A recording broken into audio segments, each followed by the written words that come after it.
That might have been the longest pre-show conversation we've ever had. It might have been. It might have been. I think I went for the second sentence there. You did. I was surprised. Has that ever happened? I don't know. It made me feel a little warm inside. It was like a slight glimmer of care. You got the...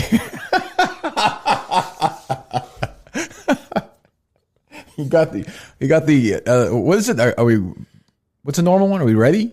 We good? Yeah. You good to go? Yeah. And then I said something about taping Sunday. Yeah. Then I said, is that okay? I said 3 things. Yeah. It was actually and then said, is that robust conversation. Okay for you? Yeah. We should just tape that and send and just put it out. We're done. Do the ad reads. We're good.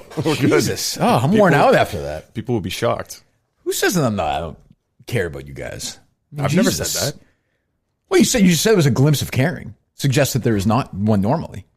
No, you don't let the world see it. No, I don't know. Fine. You don't let the world see how much you care. Some bosses are tough on their. What did I read? Nancy Pelosi starves and murders her. It was in Babylon Bee. It was good. True story? Oh, Donald. Oh, Daffy Donald, I call him. Oh, come on. He didn't think that was satire. No, he didn't think it was satire. I mean, he knew that was satire. Sorry, that was a Freudian slip. He definitely did not know that was satire. No. Hold on. Let me restart that again. Come on, he knew that was satire. One of the great satirists of all time. He knew that was satire. He's just trolling for the lulls. Jesus Christ. Jesus Christ. Find that one.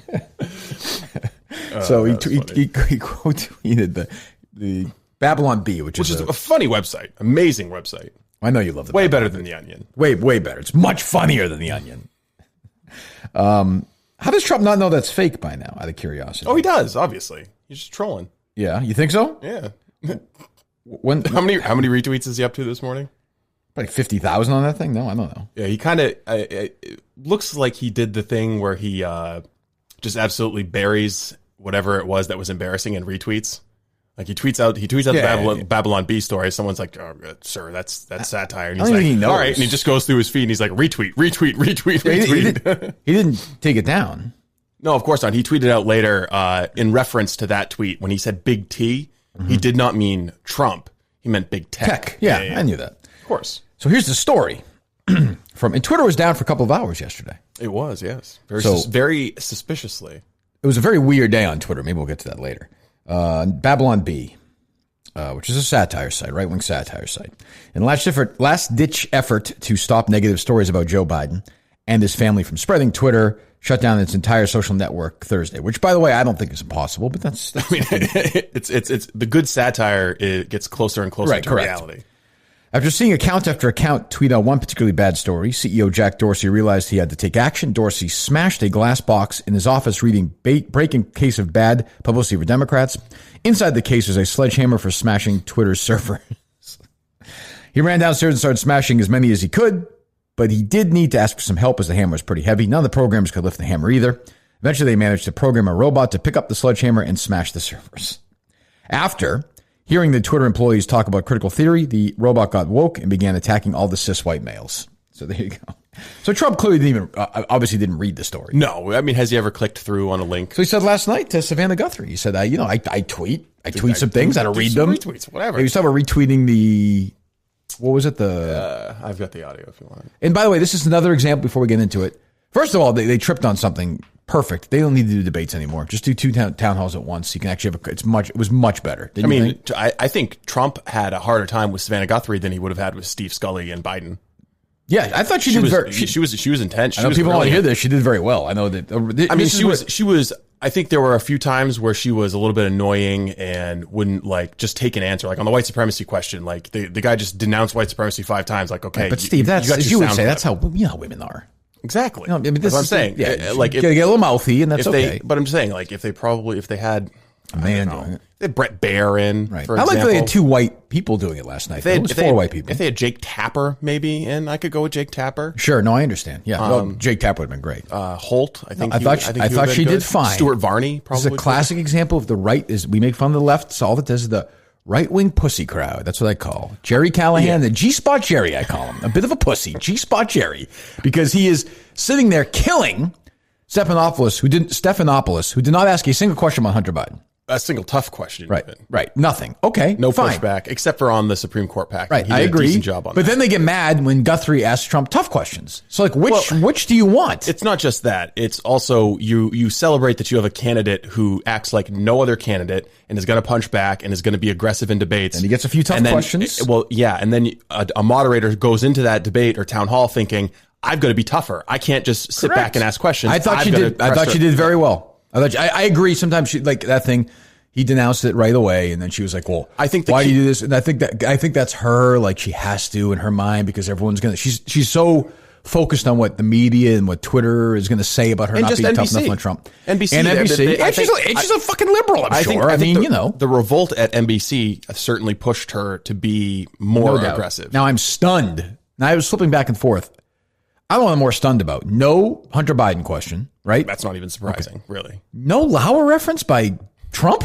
That's unbelievable. That is shockingly disciplined. Like when she was going at him and Trump was like, oh, is this why did you have this kind of attitude when Matt Lauer was raping women? You know, I'm like, how did he not play the fucking Lauer card? I was waiting for it. Come on, Trump, play the hit. No shit. I'm surprised he didn't bring one of the victims and have him sitting behind him nodding along. Well, he did have a hardcore Trump supporter on over one of his shoulders. Yes, and now all the good little liberals on Twitter are begging for journalism to expose who this woman is. Find her. Well, they hang her up for the crime of nodding along to They Trump. have found her, of course, and she is a hardcore Trump supporter. Well, of course she is. Right. That's okay. I don't have a problem with it. Go ahead. At the last town hall Biden did for NBC, all of the so-called independent voters had been on earlier CNN or both of them. Every single time they have swing voters or independent or lean Trump voters. Steve, none of them are on. We know that. They're all plants. Okay, but that woman wasn't even pretending to be an independent voter. What are you yelling at me for? The fuck? I didn't say anything. Just laying it out. It's a little annoying to watch. I'm not going to let everything is just, and Trump is. It was a very positive visual for Trump. Trump said at one point last night that he said this, 85% of the people who wear masks get coronavirus. So there was a report. Okay, but there was a report out that was looked at people who got coronavirus, and 85% have worn a mask before. Reported wearing masks diligently. Right. Yeah. Okay, but he said 85% of the people who get coronavirus, 85% of people who wear masks get coronavirus. Do masks spread coronavirus? Well, 10% of the people in America have got coronavirus. How 85% of people who wear masks get them? He's just asking questions. He said a month ago, I was a very wonderful man, served me a meal, and he had his hands all over his mask. I didn't eat it. No, I didn't eat it. No, he definitely didn't eat it. Why would he? The fuck? I mean, his hygiene precautions have certainly been working. That's true. I mean, he just can't get through. He asked, Savannah Guthrie asked him a question at the beginning. He just wouldn't answer it. Forget what it was. He just wouldn't answer the fucking question. Oh, but maybe it was about the spreading or the masks. I don't even know where he is on masks. Neither does he, by the way. It's like, for them. But then he's like, but then you read this, they spread all over the place. The only way he got her to shut her yap on the mask questions was she's like, I'm with you. We agree. So we agree. We're on the same team. I'm with you. We're on the same team.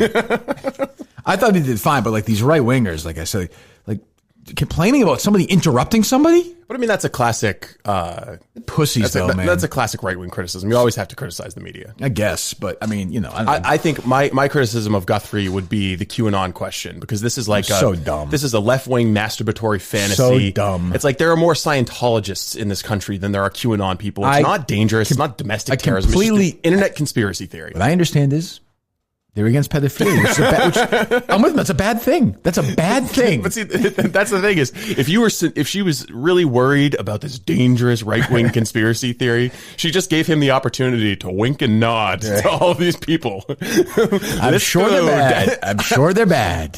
So is pedophilia. I liked when she was like, "But sir, there's no Democrat satanic sex cult." I don't know that. You don't know that. Okay, you don't know that. You say that. I believe you. There's some good people there. But, I mean, that's like, I believe Trump when he's like, I have no fucking idea what you're talking about. Why would he?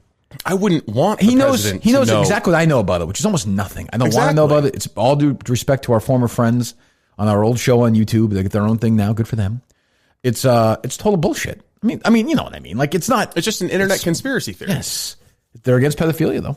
They are strongly, very powerfully. That's bad. Very tremendously and powerfully against pedophilia. Give me a couple of highlights. Who do you want to go for, the vice president or the president? Well, I mean, there's not really a lot of highlights. We can do the one you sent me, the story, the story that Biden told about his dad, his very progressive father. So when you have, I don't even know how this works. So like, if you're a writer in a newspaper, like, does Cullen have to disclose that he's writing for the Biden campaign now or no? Is that part of the? I mean, ethically, you think he would have to, Right. but I don't think it might not be a large enough dollar in-kind contribution to show up on the expense First of all, report. the question was a total plant. Oh, yeah, of course. I mean, that was not somebody who claimed to be undecided, right? I don't know. Okay. I don't know. The way they do is like, this person's leaning Trump right now, but they do have an open mind. So this woman asked, do you have the question or just the answer? Yeah, I've got both. All right, go ahead. I'm the proud mom of 2 girls, 8 and 10. My youngest daughter is transgender. The Trump administration has attacked the rights of transgender people, banning them from military service, weakening non-discrimination protections, and even removing the word transgender from some government websites. Tyranny. How will you, as president, reverse this dangerous and discriminatory agenda and ensure that the lives and rights of LGBTQ people are protected under? Okay, so What kind of accent is that, by the way? I don't know. What do you care? I don't know. It was just an odd accent. What are you profiling this poor woman? U.S. law. Oh, flat out. Sorry, I'm just saying it was an odd accent. So we get to the Biden answer right away, which of course is just, before he tells his incredible story, this answer is, just go ahead. Just change the law. Okay, stop. Okay. So how does that work, Mr. Vice President? You'll just change the law? Well, theoretically, in before Trump came along, any executive order could be repealed by executive order. Right. The courts changed it because Trump was trying to repeal executive orders that. So he's just going to wave his flag, his wand? On some of this stuff, that would actually work. Yeah. Okay. So what's he going to change? The language on the website? Yeah, he could do that. That's great. That'll certainly help some poor transgender kids getting bullied or whatever. That'll solve it. I think he could probably change it to allow transgender kids to like go to Afghanistan and Iraq. Great. Do you have an issue with that? I think it should be up to the military commanders. I don't think like popular democracy should be a social experiment. If the Joint Chiefs say that's fine. Well, you should say it about black people too, though. And then the Joint Chiefs decided it would help us fight, and they say it with gay people. And the Joint Chiefs decided it would help them fight. And I think one day they'll say with this, and that'll be fine. Yeah. My point is, would you have an objection if the Joint Chiefs said that? No, I just don't think like Alexandria Ocasio-Cortez should be deciding military policy. You don't think her history in the military is going to? Well, we can ask the VFW in a couple of weeks. We can ask them. All right, go ahead. It's a big VFW news later in the show. Big. Mm-hmm. Okay. Go ahead. Those executive orders, number one. You may recall, I'm the guy who said, I was raised by a man. Hold on. I'm the guy who said I was raised by a man. He's the guy who said he was raised by a man? Yes. He's middle-class Joe. We are now, you can even hear the brain working. We are now spinning into the old, and he's not, now, to be fair to Joe Biden, he's never told a lie before or stolen a story before ever on the campaign trail. So we're going into corn pop territory. I believe we actually do go into corn pop territory. Corn pop territory. We mix corn pop with another. This is a mixing of bullshit stories. Do you think it was the same day? Yes. Well, no, it couldn't have been because he was. Subsequently, he was a lifeguard. So this is the beginning of the corn pop journey. He went down to the city to get his lifeguard license. Down to the Piraeus. Nice. Go ahead. Who I remember I was being dropped off. My dad was a high school educated, well-read man who was a really decent guy, and I was being dropped off to get an application in the center of our city, Wilmington, Delaware, the corporate capital of the world at the time.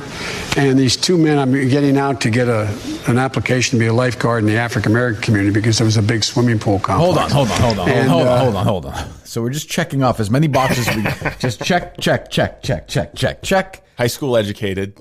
Decent man, but very much middle class. Very much middle class. Yep, African American. He's doing his service for the African American community, and he's dropping him off in the middle of the center to get his lifeguard application. Yes, correct. Okay, all right, go ahead. And these two men, well dressed, leaned up and hugged one another and kissed one another. I'm getting out of the car at the light, and I turned to my dad. My dad looked at me and said, "Joey, it's simple. They love each other."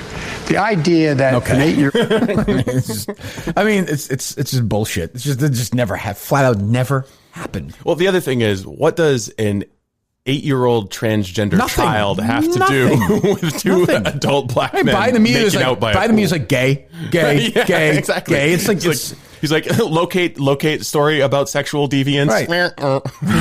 Right. It's like it's so insulting. It's like when we had the meeting with Murchison at EEI.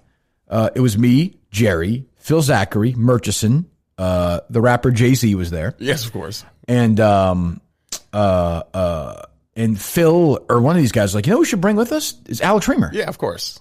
And I was like, why? Because he's gay? Like, what does that have to do with just bring him in here, have him kiss another guy, and Bob will go away. Like, I don't get why that, like, that's such an insult to the transgender and the gay community. To me, maybe I'm wrong. It's people who have never really tried to grapple or understand with the issue. They just default. He's 78. They just default to, like whatever the liberal position is of everything. Everything's right. Everything's fine. My dad and I were driving down and pulled over, and there's one man down there, pulled on the man's pants. He just started sucking his cock. Just like blew his load all over his face. I looked at my dad. My dad looked at me and said, Joey, they're in love with each other.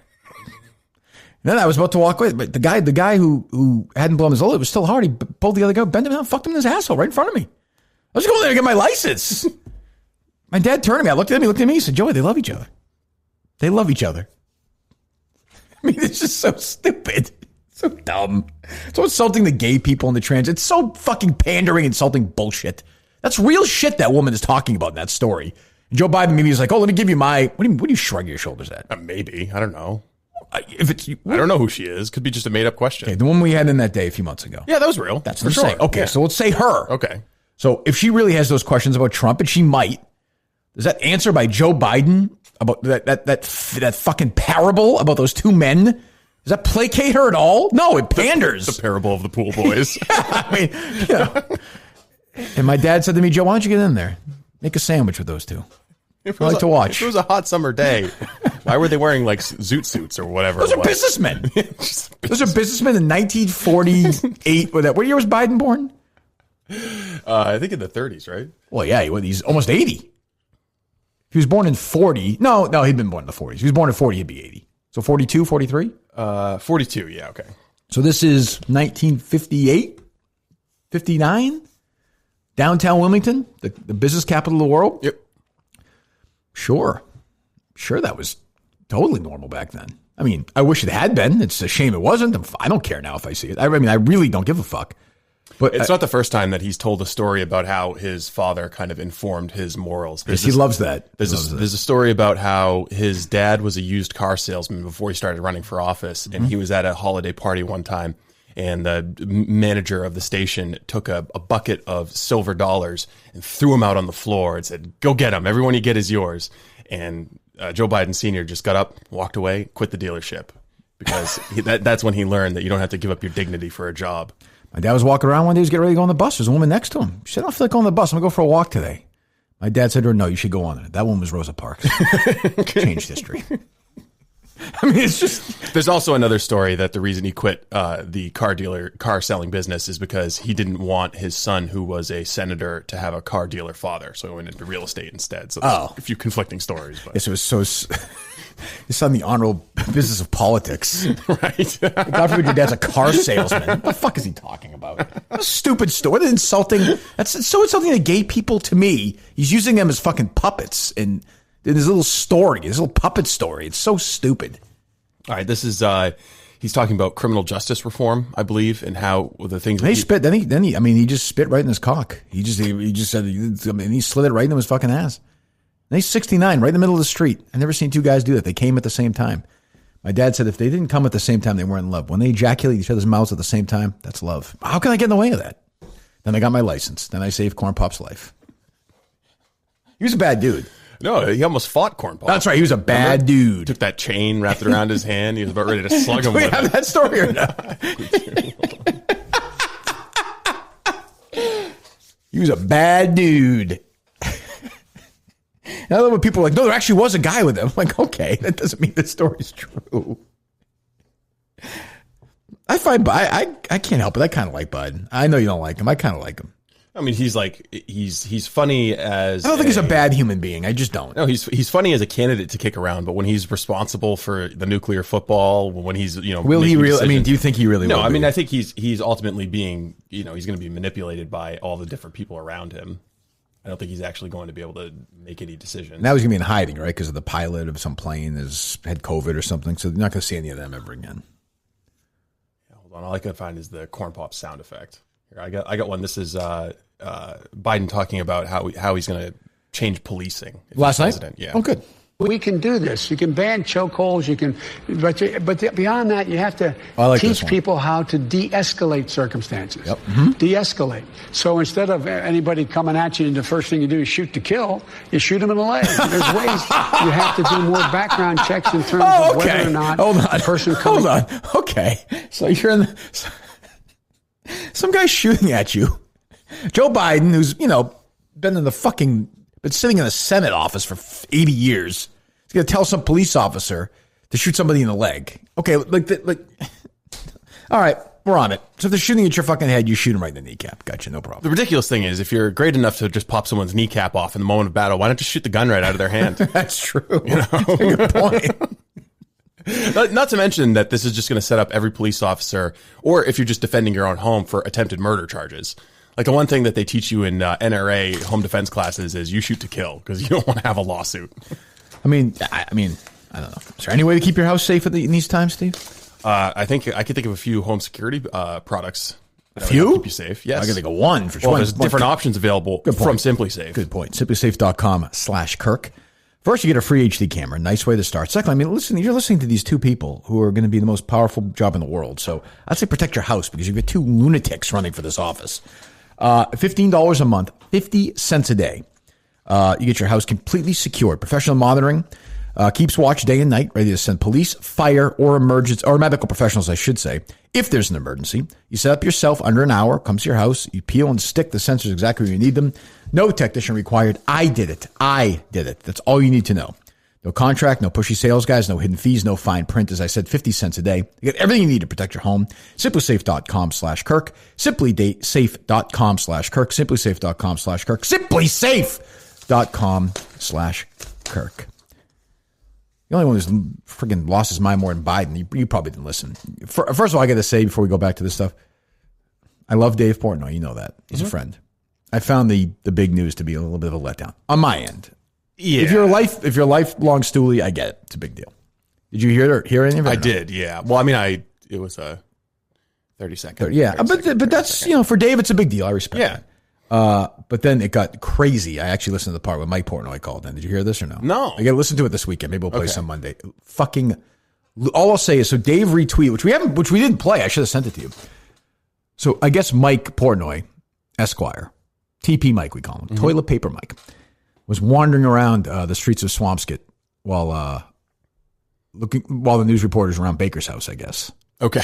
So, as Dave said, he was just loitering, looking to be interviewed, basically. So he was interviewed. So Dave tweeted out the news story. Oh, it did. So Mike Portnoy, essentially, we'll play it Monday, maybe. It's just funny to listen to. If you go listen to Dave's podcast. It's good anyway. But Mike Portnoy thought they were having him call into the show to talk about the Baker story. Mike Portnoy was not aware that Dave retweeted the story because his dad was in the video. He just thought it was an incredible video. Dave thought that, and Dave was like, do you think that'd be kind of an unbelievable coincidence? He's like, I didn't think of that. That's funny. And he was just hanging around. So it was actually kind of funny. Made me think of Biden, though. Mike Portnoy is completely snapped, but go ahead. Well, the way they set up the Ponder thing, I guess they tweeted out that initial clip. They were like, she assaulted me. I thought Ponder actually tried to fight him. Oh, they had a big, and then I was like, did she try to make out with him or something? They had a big argument though. He says he gave her credit, but yeah, I think if you're an old, he said she was enemy number 2 in the history of Barstool. Yeah. Which, she did block, pardon my take, from being on ESPN, which was a huge revenue loss. That's Barstool's side of the story. Well, yeah, I think it's definitely true. But anyway, so go listen to that if you want. But anyway, what else we got? So the last clip we have from Biden is just the court packing thing. Great for Steffi for pushing him on it, but it wasn't, he basically said we're still going to see what they do. We're going to see what the Republicans do. Well, they're going to confirm her. Right. But that was as close. He's basically has an open mind to adding justices. Well, he's never denied it. No, but he also kind of contradicted the messaging that the Democrats are trying to put out, which is that what the Republicans are doing is court packing. Right. Well, I was trying to, whatever. But I went to C-SPAN afterwards. I wanted to see what Scully's take was on it after the debate. What did he have to say? He has been suspended. Oh, he has? Yeah, he was suspended. Why? If somebody gets their Twitter account hacked, they get suspended? That's fucking bullshit. Turns out that yesterday he admitted to having lied about the hacking. What? What? What? What? What? What? What? What? What? What? What? I find that very hard to believe. I don't know. The two of us knew it was bullshit. And then, of course, no mainstream reporter reported it. They spent more time defending him yesterday than they did investigating the fact that this was an obvious fucking... It's a great litmus test. Just go back and look at every journalist who defended Steve Scully's, high honor and neutrality. Joe Lockhart obviously isn't a journalist. He's a former Bill Clinton spokesperson who's somehow treated like an authority in politics on CNN and MSNBC, wherever he has a contributorship. True. But even Scaramucci was like testifying to his honor. It's bizarre. I mean, he should have just come out and said, yeah, I asked a lot of people for advice. Well, no, I mean, yeah. And not only that, yes, you could have done that, first of all. But secondly, it's like Smollett, everybody, even those people, Lockhart, while he tweeted that, knew it was bullshit. He knew that Scully did that. He didn't think Scully was hacked. Nobody thought that. But it's the baby boomers, though. Okay, but if you're gonna hack the guy who's in charge of the debate, that's your fucking tweet? Yeah, but for the baby boomers, they don't understand how hacking works. They don't understand how social media works. He's played this hacking card 6 times before. He has. But again, he's a baby boomer. They don't get it. They could have just been a random ghost in the machine that, corrupted his Twitter account. I guess. They don't fucking know how technology works. I want to know is how will C-SPAN give you a full, when the Jason Blair thing happened or the whoever. Will they give you a blow-by-blow? Yeah, will they give you an idea of Stephen Glass? They give you I'd be curious because, nobody's putting pressure on this guy. Yeah, I think so. They did an internal investigation, is what I understand. To their credit, we were talking yesterday. To their credit, yeah. And how long? CNN wouldn't do it. How long does that last? MSNBC wouldn't do it. Fox News wouldn't do it. No. They. I think Fox might fire somebody who, if you accidentally tweeted something. Sean Hannity. If not Sean Hannity, not the big money people, not the big money people, but if you were a producer or something and you were seen connoitering with Democrats. You might get fired for that. Maybe. But to their credit, ideological heresy. To C-SPAN's credit, they fired him. And I saw a bunch of people, Donald Trump Jr. was tweeting about everybody. The idea that anybody believed him at all was nuts. But, is he going to get fired? He's suspended indefinitely. He's done. His credibility is toast. He's dead. Toast. But again, it's not like C-SPAN relies on ratings. They do rely on being somewhat bipartisan, but they're not a money-making venture. No, but nobody thinks they're bipartisan, though. I think C-SPAN has a pretty good reputation for being bipartisan. They got a guy who's fucking moderating debate who worked for Joe Biden. Yeah, but all they do do you think C-SPAN all they do is rebroadcast. They don't have a lot of commentary. Okay. They have a few commentary shows, and they set up the Republican line and the Democrat line. I know they do. But the C-SPAN employees, if you saw where they voted, which way do you think they'd vote? Oh, of course, Democrat. But that's every media company. That's not Fox. It's Reason Magazine leans Joe Biden, and they're supposed to be libertarian. Yeah, I guess. There's probably a lot of Democrat voters working for Fox. True. So he's out anyway. Okay. So are they going to have the third debate? Yes, they're going to have October the third 29th, debate. right? Yeah, and this Welker woman, she's already taken down her Twitter account.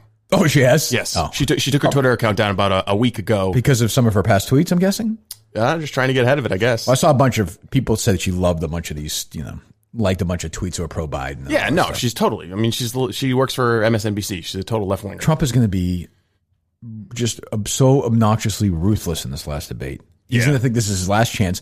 I will say this, and I got fooled 4 years ago by the polls. I'm seeing polls now where I saw a national poll yesterday. National polls don't matter. Trump was down 13 points. So, it's more than it was 4 years ago. I don't know what that means. It could be total bullshit. If Trump wins this time, I'm never trusting. I don't trust polls anyway. I'm done. Yeah. Done. So I don't think you can look at national polls. No, you look at 6 states. You look by the battleground states, and it all really depends on how big the shy Trump vote is. Yeah, true. Versus just the enormous level of turnout. It's going to be record-breaking turnout. And then there's also the fact that we are just mailing out billions and billions of ballots and hoping that all goes smoothly. Savannah, they're in the river. They're in the river, Savannah. There are a lot of stories about just I know. people getting 4 ballots mailed to their house, a ballot for their cat. I wouldn't be surprised if Ziggy gets a ballot. You might, but I have to imagine Trump killed Biden in the ratings last night. Oh, yeah, no question. You put it on there. No question. But as boring. As the very serious political commentators let us know, it's not ratings that matter, it's votes. Definitely. That's what their bosses think too, right? Actually, that's what they do think, sadly. What else is going on? We could play a little bit of the Trump audio if you want. What would you want to play? I think the retweets, the question about the retweets, or the white supremacy, or the QAnon. Those were the 3 questions back to back to back. Were what? We talked about the other two? Let me hear the tweeting one, because this is not a great Trump moment. I don't think. Why aren't you asking me about Antifa? Why aren't you asking me about the radical left? Why aren't you asking Joe Biden questions about why doesn't he condemn Antifa? Why does he say it doesn't exist? Because you're here before me. No, that's so cute. Antifa exists. She's right. They're vicious, they're violent, they kill people, and they're burning down our cities. And they happen to be radical left. Just this week, you retweeted to your 87 million followers a conspiracy theory that Joe Biden orchestrated to have SEAL Team 6, the Navy SEAL Team 6, killed to cover up the fake death of bin Laden. Now, why would you send a lie like that to your followers? You retweeted it. That was a retweet. That was an opinion of somebody, and that was a retweet. I'll put it out there. People can decide for themselves. I don't take a position. You're not like someone's crazy uncle. Hold on. I think that was a great moment for her. I know people are the right or kill. I think she's exactly right. Yeah. You can't retweet that. I mean, you can. He's Trump. But when you retweet that, a guy like Trump is saying he believes that's true. Well, of course, because if you look at his profile, it doesn't even say RTs are not endorsements. No, but not only that, Trump is not the kind of guy who's like, I'm just going to retweet this. You guys make up your own mind. Well, I mean, if you look at all the retweets he had this morning. That's true. But like he believes that's true, or at least he's trying to smear Biden's name. Yeah, well, I mean, has he denied it? What? Biden? I guess not. No, I guess not. I mean, but that's the standard that was used against Trump with the dossier. Has it been disproven? Sure. Yeah. No, and Trump was right about that last time. He said three and a half. Yeah. No, that's exactly right. Have they disproven that Joe Biden did that, orchestrated SEAL Team 6 murder to fake bin Laden's death? Yeah. No, have they disproven it? Okay. Well, then, using the standard the journalists have applied to Trump for the last 3.5 years. I actually don't have a problem with her asking that now that I think about it. I really don't. Because it's not so much about the retweet. I don't have a problem with that. You have a problem with that question? No, not at all. Okay. Oh, you have a problem with the QAnon. The only people who are obsessed with QAnon and concerned with QAnon are blue checkmark journalists in Washington, D.C., New York, and L.A. And lunatics. They're just like hardcore crazy. Yeah, of course. But there are conspiracy theories on the left too. But are you going to ask about? Are you going to spend your time with an hour with the president of the United States asking him about some fringe conspiracy? No, it's like the group that by the way, this is like the Oprah Winfrey, Tom Hanks group, right? They think that they're all fucking pedophiles and stuff. Yes, and well, I mean, look at Jeff Epstein. You know, I mean, but there was. I'm just saying, there was proof about Jeff Epstein. I know, but I'm just saying, like, what are you saying? Tom Hanks a pedophile? No, I'm not saying that, but I'm saying, you know who Tom Hanks is? Yes, I know who Tom Hanks is. Oh, okay, he was in the Forrest Gump. He was in the Forrest Gump. Yeah, he was actually Forrest Gump. Yes. Go ahead. He wasn't just in it. He was Forrest Gump. Big role. Yes, important role. Yes, big role. But all I'm saying is there are a reason why there are all these conspiracy theories is because there are like rings of secret billionaires committing all kinds of crimes. What would Trump call Forrest Gump if he ran against him? What forest? Freaky forest? No. Slow forest. So he would just slow forest. Slow sleepy forest. Slow forest. He would call him slow forest. Forrest the freak. Slow forest. Was he? I mean, they say he was in Vietnam. Was he in Vietnam? Really in Vietnam? I don't know. Was he there? I don't even know. What was he doing when he was in China? Okay, he said he was for ping pong. I don't think so. China. He's been around a lot of bad times. Forrest has. That's all I'm going to say. Bad times. Did Jenny get sick on her own? I don't know. Who knows? Lieutenant Dan? Friendly fire? Friendly fire Forrest. That's what I call him. I've actually got Lieutenant Dan out here behind me. He's going to come out and endorse me. Bubblegum shrimp? Not good. Not good at all. Not good at all. Go ahead. Whatever. That was a retweet, and I do a lot of retweets. And frankly, because the media is so fake and so corrupt, if I didn't have social media, I don't call it Twitter, I call it social media, I wouldn't be able to get the word out. And the word is false. And you know what the word is? The word is very simple. We're building our country stronger and better than it's ever been before. 18 words? How many words? It's a couple more than one word. You know what the word is? Here's the word. His core point is actually right, that he needs social media to get, because, I mean, he's right. I mean, that he would not be president without Twitter.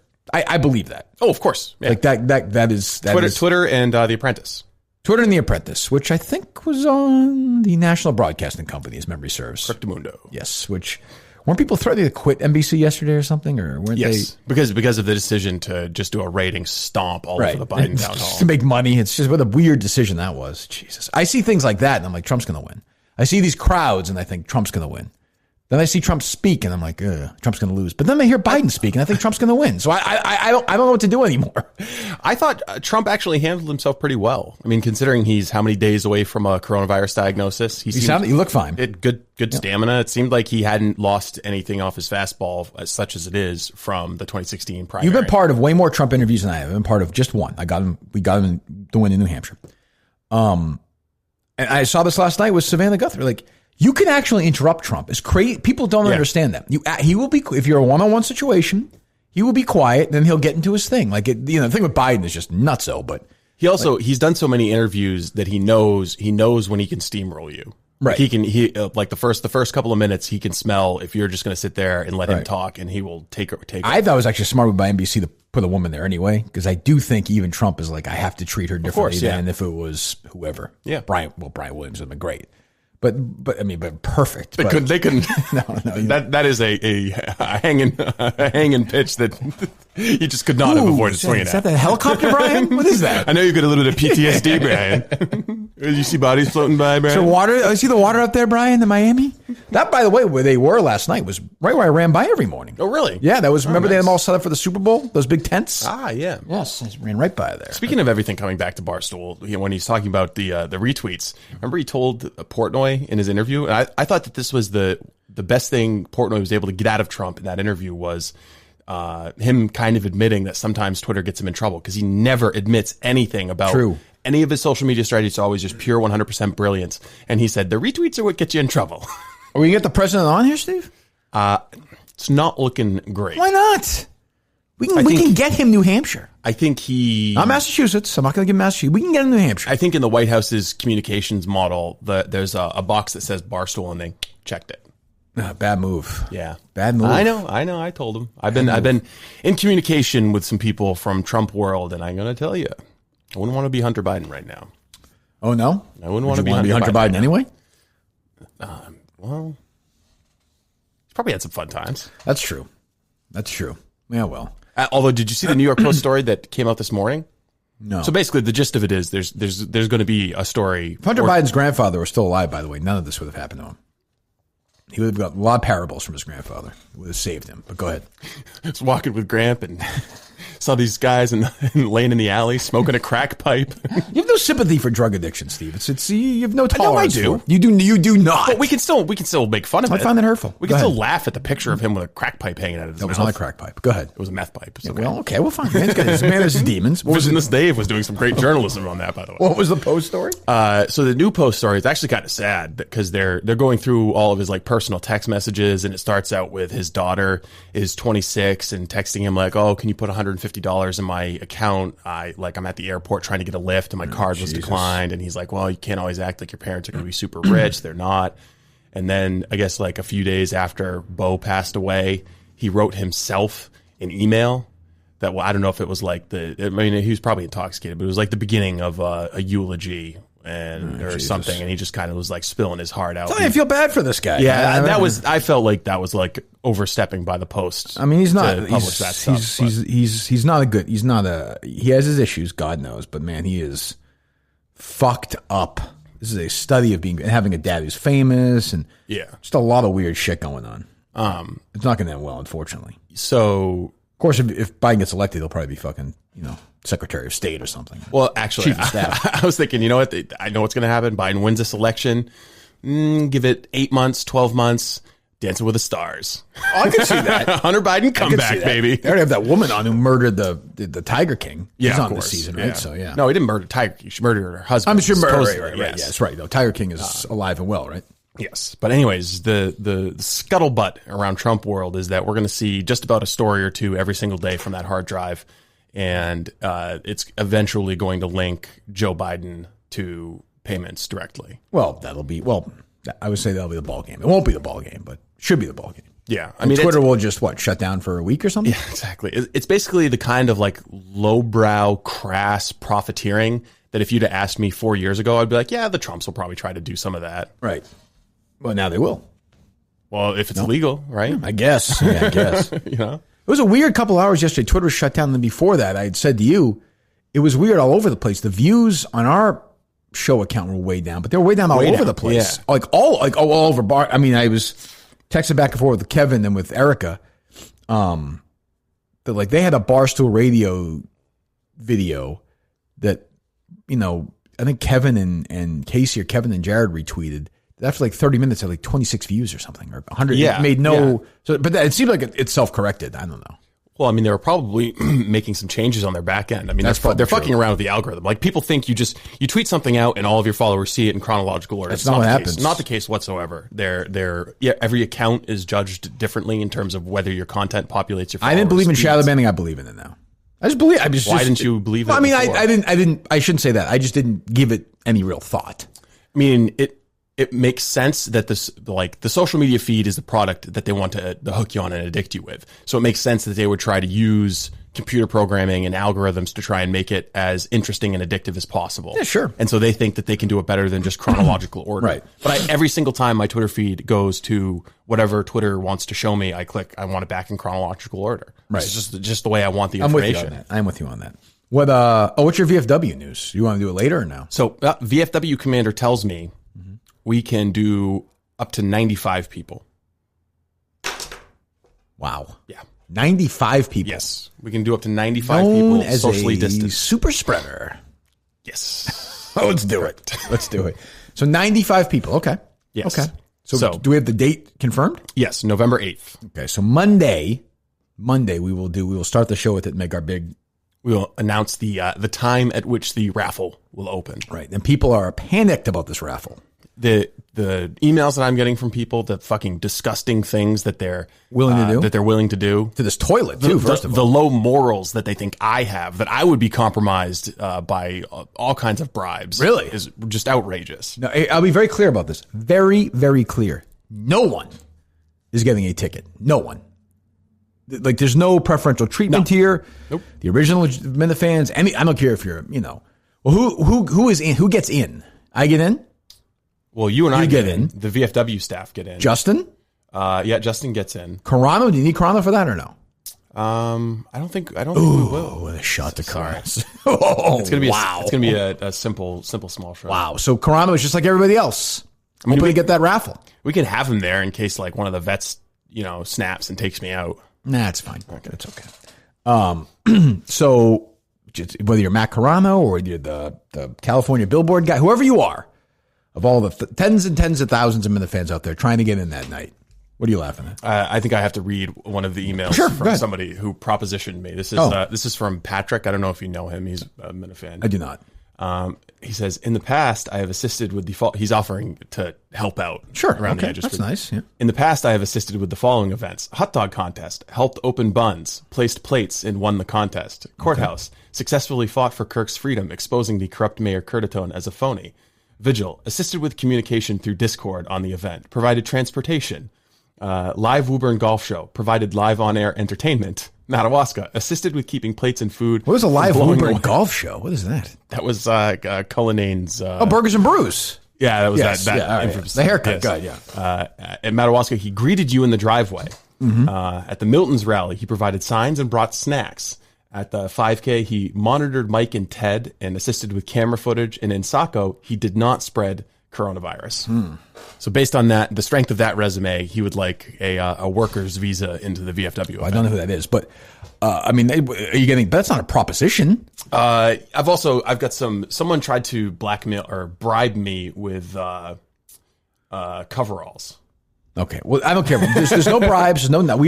This is for the vets. With the 95. I don't care who you are. You could go to all the events, none of the events. You could. Here's the thing. It's like anything else, Steve. Right? It's just numbers. If you buy one ticket, you got one chance. Yep. If you buy 50 of them, you got 50 chances. Yep. You want to go spend some money, help the veterans out, help me get a Jeep. Then these things these things will happen. I think, we need to find like a mathematician Minifan who can calculate the number of tickets you would have to buy in order to virtually guarantee yourself. Well, it's like Willy Wonka. You've seen Willy Wonka? Yeah. The Gene Wilder one? Yeah. I thought it was Charlie in the Chocolate Factory. Well, the movie is Willy Wonka in the Chocolate Factory. The book, the Ronald Dahl book is Charlie. Yeah. That one guy who has the factory and it's all one. Then eventually they get one. all the chocolate and the girl bars. gets to go. That's what you got to do. That's what you got to do. Veronica Salt, whatever it is. I don't think it's Salk. Was it? God, that would be, I thought it was salt. Salt? S-U-L-T? Either way, if you buy 100,000 of them, you're probably going to get it. That's my point. Wouldn't you say? Well, I like your chances. Veruca. Veruca salt. Veruca. Okay. So there you go. Anyway, point being. We also have to decide. So I'm told that there are some Minifans who don't want their names read live on the show. By Barstool people or by? No, as part of the drawing. So we're basically going to get a printout of the names, and then we'll have you do like on Periscope or as part of the show. You'll just have like a duffel bag of paper. I'm not going slips. to pull 95 slips during the show. Okay, well then we won't. Doesn't that seem like? I mean, we'll do a few. In the past, you have wanted to do drawings on the show. 95. That's not great radio or whatever the hell this is. Podcast. That's why I was suggesting we do it on a Periscope. We could do it on a Periscope. We could maybe do a couple a day as well. Yeah. We have to do all in one day. Yeah. Keep them hoping. Okay. You know. So when is in Europe? So it's November what? November 8th. What day is that? Sunday, November 8th. So, in your mind, when do we have everyone? We'll do this all on Monday. But I'm just spitballing here. In your mind, what would you like the deadline for buying a ticket to be? So, I think the way I've discussed with Barstool doing this is sales open Monday and close Friday. So you have 5 days. 5 days, yeah. 5 day window. 5 days to buy your raffle tickets. That's 2 full weeks though. After that, yeah. All right. Okay. But because we want to be able to do the drawing and give people plenty of time to basically people get 2 weeks to say, oh, I won the ticket. Okay. I can make arrangements to be there for a Sunday show. Okay. I expect at least 10,000 tickets purchased. Yeah, it'll be a lot. If there's not 10,000, we're not doing it. So it's what, $25 a ticket? Yes. Okay. So that's how much? 25? No. How much is that? It works out to about $300 for the VFW. They get $300. Yes. That's fine. Yeah, well, we're doing the raffle, kicking in a flat fee. Yeah, I mean, Mike got all this money now. He could go as a guest, wasn't he? He should buy some tickets. You know, he knows how to work a computer now. It's all just being reinvested in fencing equipment. That's true. Well, listen, it's expensive job. It's profitable fencing. It's expensive sports as a kid, you know. And I think the other news. I don't know if you want to announce the bathroom related news. Well, so I'm considering, and I'll think about this over the weekend. Oh, we're going to tape Sunday night, though. That doesn't matter, does it, really, for our announcement? Doesn't matter. Okay. We may go live on YouTube to make the announcement, though, Sunday night. Okay. Maybe. You'll have all the information then, right? Yeah.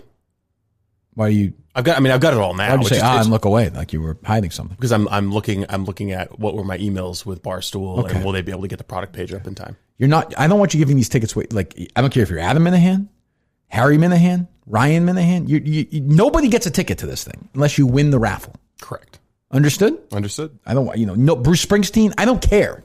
Doesn't matter. Brandy Love, Rachel Dolezal. Doesn't matter to me. Eddie Van Halen, Corn Pop. I don't care who it is. Well, Corn Pop there anyway. Oh, he might be a veteran. Yeah. Do any veterans get to go? How do we know that Corn Pop wasn't involved in the kiss? Oh, that's true. He should have gone that way, an interracial kiss. But then he almost beat up Corn Pop, so that would be like a potential hate crime. Corn Pop was a black guy, right? Yeah. So Biden Corn Pop was a black gangster whose fiefdom was the pool. As all gangsters do. They rule the town pool because that's where the money is. It's a protection racket. You want to swim here? You want to swim here? $20. Are veterans going to be at this thing or no? Or are we just taking over the hall for the night? I mean, I'm sure that there are some Minifans who are veterans. Okay. Are we... every dollar is going to this specific VFW, correct? Yes. Okay. That's nice. That's a nice thing we're doing. Yeah. What are we going to get out of it? The satisfaction of make is not enough for me, just to be very clear. I think there's another great live show in the story of the Kirk Minahan show. Another stop on the journey. Key to the city. Oh, yeah. Key to town. Like, what am I getting for this? Okay. Am I getting like a cool... Purple Heart, something? Yeah, that'd be nice. Or like a cool military jacket or something. Yeah. All right. You know, I'm just throwing it out there. Whoever's listening. I don't know what the fuck. Yeah, I want to raise a shitload of money to keep you fucking people, to keep the building standing. I hadn't asked the commander of the VFW for something in return, but I can do that. Commander of a building? When you go to war with another building? What does that mean, commander? It's just what they call him. Commander? Apparently they didn't want superintendent. Commander, jeez. Corporal, take a look at that IKEA across the street. Today's the day. Commander. That CVS is getting closer and closer, sir. Anyway, well, we're happy to help the commander and the rest of the crew. One second. Well, first we'll do Omax. Omax Cryo Freeze, which I'm going to need. I had a good hard run today. I'm feeling a little, the hip is back a little sore. The whole right side's a little bit. The hip seems to have been bugging you for like a week and a half now. More than that, I think. I think we're looking at surgery. Thank God for Omax, which I was stupidly not putting on this morning like a moron. So now I'm in pain. This is a good example of what you do when you're a dummy like me. If I put it on, I'd be fine right now. It is Omax Health has developed CryoFreeze CBD roll if you're looking to get rid of nagging muscle and joint pain immediately and long-lasting recovery, like I said this morning. You need to try the natural breakthrough pain relief solution, CryoFreeze CBD roll-on, developed by Omax Health. The best part is 100% natural CBD powered remedy, works its magic within 10 minutes of application. I'm so dumb, Jesus. And relief lasts up to 8 hours, much longer than over-the-counter products. Omax Health is offering the Minifans 20% off a full bottle of CryoFreeze CBD Pain Relief Roll-On. This discount also applies for any product site-wide. Just go to omaxhealth.com and enter code KIRK, K-I-R-K, omaxhealth.com. Enter the code K-I-R-K to get 20% off CryoFreeze and site-wide. Do it. It works. If you're a runner, if you're sitting around, just even if you're help teaching your kids all day or sitting around working out of the house, what you exercise, your yoga, your golf, right now. You still play a little golf this weekend. It's supposed to be nice. I may be playing on Sunday, as a matter of fact. omaxhealth.com, enter code KIRK. Actually, I probably won't be, but omaxhealth.com, enter code KIRK to get 20% off CryoFreeze and site-wide. omaxhealth.com, enter code KIRK to get 20% off CryoFreeze and site-wide. Yes, there you go. So we were thinking maybe one ticket goes to somebody who's willing to clean our bathroom. And when I say clean, I mean not just clean, and then to prove how clean it is, eat off it. I think isn't that what they say? There's one problem here. Go ahead. How do we decide between all of the people who are going to come forward for that opportunity? Well, so you're saying has to be a contest to get to win the contest and then perform the contest. I think there's going to be at least 20 people who volunteer to clean the bathroom. I'm talking. You got to clean it. That is our bathroom you took a picture of yesterday. Yes. I will note though, it was pretty much like that when we got here. To be fair, I was about to say that is how we arrived at it. Yes, that's what it's like when it was before, which is amazing to me. Yeah, it is. Is the magazine rack gone, by the way? No, the magazine rack is built into that little divider thing. Sure. I think it used to have a urinal in there. To be fair, my ass has never touched that seat. You have shit there probably 100 times. At least, yeah. You shit there this morning? Yes. Oh. God, that's so fucking gross. How do you shit in there? It's so dirty. Just like the normal way you shit, sit down. Your ass touches that seat. Yeah. Oh God. I have never made any contact with anything in there. I pull down my pants, take a piss. Oh, you gotta kick the flush, which hurts my hip. That's probably how I heard it. I kick the flush thing down. I do the hand sanitizer with my arm like that, and then I get out of there every time. You sitting there and just lounge around and take a shit. No, there's no lounging. No, it's just in and out. Oh, God. Yeah, that first sip of coffee, and then it's just like, oh. Why don't you go shit somewhere else? It's cleaner. You think the Dunkin' Donuts down the street is cleaner? Yes. Well, it's not open because of COVID. So it's not? No. That Dunkin' Donuts is not open? The Dunks is open. The public restroom is not, no. So, anyway. Oh, God, that's so gross that you do that. I might be sick. You never masturbated in there, have you? No. You ever looked at Scroller in there while you go in the bathroom? I have not. I don't believe that. Anyway, so I think somebody should clean it to the point where they can eat and then eat a full meal off it, then clean the floor again. Oh, they have to eat off the floor, not the toilet? No, I don't. That seems. Oh, yeah, we'll put a little food maybe on the toilet, like a little. Yeah, maybe I'm thinking like a little spaghetti on the floor with a fork, lying there eating off it. Okay. With a little bread on the toit thing. Yes. Okay. Yes. I was thinking more fast food. Just Steve, what are we thinking? What? Bean supper. Yes. Right? Yes. Yes. Bean supper. So you have your hot dog on the floor, maybe in some beans on there, and then you're dunking it in there and you're eating it. If you're confident enough in your cleaning ability, you do it and you get you get the golden ticket. You get that one free ticket. Anybody's eligible to apply. We'll see who makes the best case. I like it. Do you think maybe 2 tickets so they can bring somebody with them, so they're sacrificing on another's behalf? No, because that person that's stolen valor. Okay. We can't have that there at the VFW. No. One ticket. What are you going to do when somebody comes up with like an even grosser thing? They try to double down. Everything's in play. Okay. If one of these contestants is willing to go grosser, you're saying? Yeah. Oh, I'm here to hear. I'm just saying. There are people losing sleep right now that they might lose I'm out hearing from on these this people. lottery. I'm hearing from these people. Like people are getting ready to pull a reverse mortgage and suck all the equity out of their house just to dump it into this lottery. This fucking VFW is going to look like the fucking Taj Mahal by the time we're done with this. I mean, Jesus Christ, it's going to be the richest place in America. But yeah, I like the idea. One ticket, bean supper on the floor. Maybe sitting on the toilet. No, I like the idea of them lying on the floor, eating and dunking their hot dogs and beans on the floor, on their new clean floor. Yeah. I like the idea of you having to film it too. Sure. not the grossest thing I filmed. What does that mean? I like that. Yeah. I saw intern Justin said he would clean the place. Yeah, he did. He texted me a couple of times. I saw my friend Greg Dickerson tweeted he's looking for a job. You see that? Yes, I did. He's a funny guy. I like Greg. Others make fun of him. I like Greg. He's willing to do that as well. But so we'll see what do you think Minifans will really be willing to do this? Stupid question. Yeah. Come on. Well, good. And they get to come to the studio. Yeah. Well, everyone knows where it is. What are we pretending? All right. What else? So we'll make the big announcement to kick things off Monday. We'll do that live on YouTube Monday. Go ahead. So I got Sunday rather for Monday. Yeah. I got a text message from a random number that I've never gotten a message before. I believe it might be a Minifan, and I believe it might be part of a blackmail campaign. Uh-oh. What's going on? Sure. What's going on? They've got a picture from my high school yearbook. Oh, God. Is it damaging? It depends. It depends on. Always better to get ahead of the story, Steve. That's what I'm doing right now. Go ahead. It depends on whether you think a picture of me dressed in a French maid outfit would be damaging. What?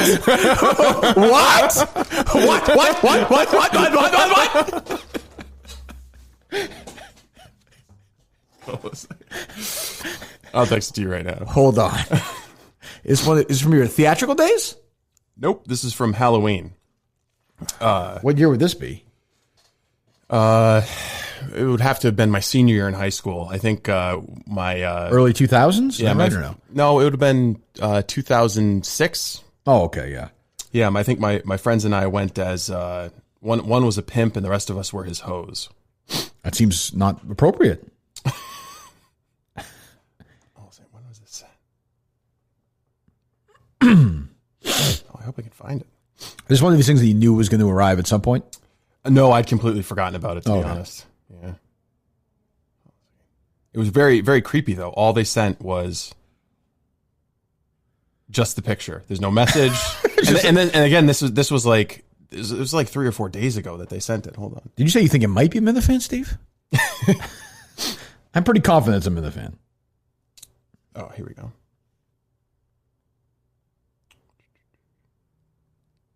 Oh, shit. It might not be letting me download it.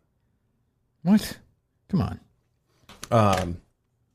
Yeah, if they're listening, they may have to send it again.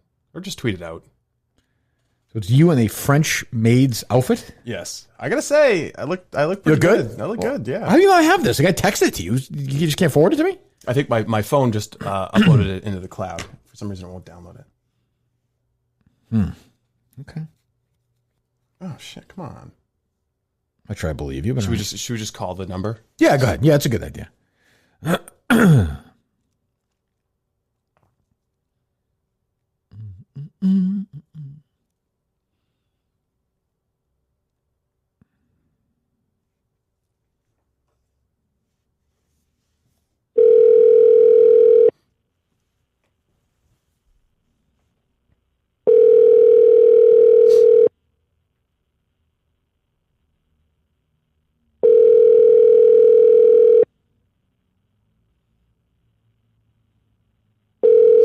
It's a 207 number, by the way. 207? Yeah. So a friend of yours, potentially. Could be, yeah. Well, this guy's ducking, huh? Well, I mean, the fact we're talking, someone's going to find it, so it doesn't matter. Yeah, I'm surprised it's taken him this long to find the yearbook, by the way. They definitely zeroed in on the one that would be the best. I mean, you can't. It's like a North. You can't deny it's you. You can't. It's a lot of skin. Really? Really? I got long legs. Think about it. Makeup and stuff or no? Yeah. Big boobies or no? Oh yeah. But not blackface, right? No. Okay. No blackface. Tough to walk back from. No, I did a form of blackface because I was thinking about Halloween costumes. I dressed as a poop, and I had a wings and a halo, and I was holy shit. Okay, that's great. Famous wit. I won my freshman year. Won the costume contest. That's good. Holy crap! You're telling us you won that contest?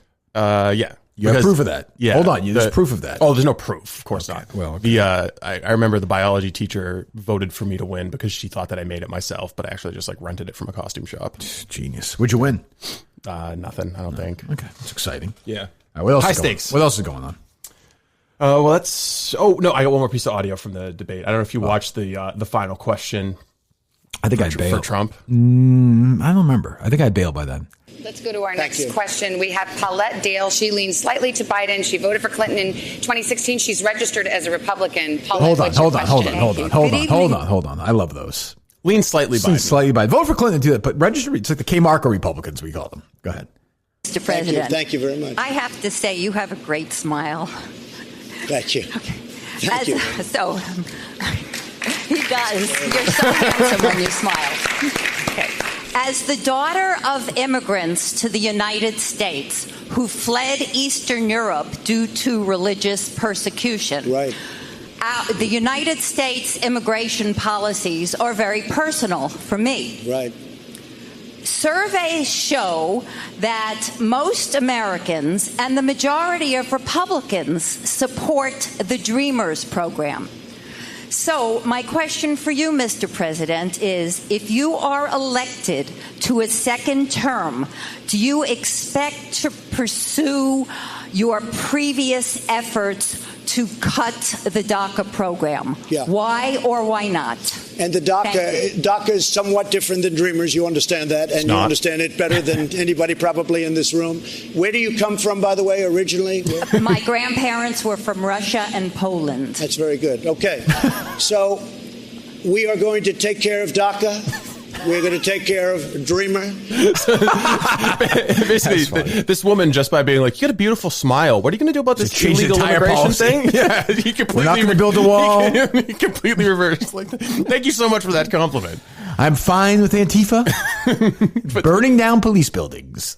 But that's the thing when people try to attribute these high level malevolence to Trump. It's like, no, you say good things about him, he likes you. It's a Kirk Moran rule. Yes, you say bad things no about difference. him. Yeah, that's it. That works. He does have a nice smile. He's very handsome when he smiles. Yes. Very handsome when he smiles. Great hair. Yep. You looked good last night. Yep. What else? Anything else? We saw Chris Christie is now telling his side of the coronavirus story. Put a mask on. Yeah. Chris Christie says yes. He had a tough go of it. I would imagine he had a tough week of it. Yeah. Did he lose a lot of weight? I'm serious. Don't you lose a shitload of weight during that stuff? I don't know. What's his take now? Just that he was wrong about it. He's doing it's working right. He's just doing the. I saw it. Yeah. The there's the narrative of all these people who didn't take coronavirus seriously. Then they get it, and now they take it seriously, and the media likes to lift every single one of them up. So Chris Christie's taking his full pandering tour for Chris Christie, which is okay. Correct. That's okay. Yeah. What else did we miss from yesterday? Anything? But there was something. What is it? Let me see. Wasn't something on the Barstool blog? I don't know. Who knows? I don't know. Take a few calls. We'll get out of here. All right. It's a Friday. Had some laughs today. How long have you been going for? Over an hour? Yes. It's free. This is free podcast right here for you people. So shut up. Enjoy it or get the fuck out of here. One soft-fisted summer. Me and Terry became friends. Trying to breathe the fire we were born in.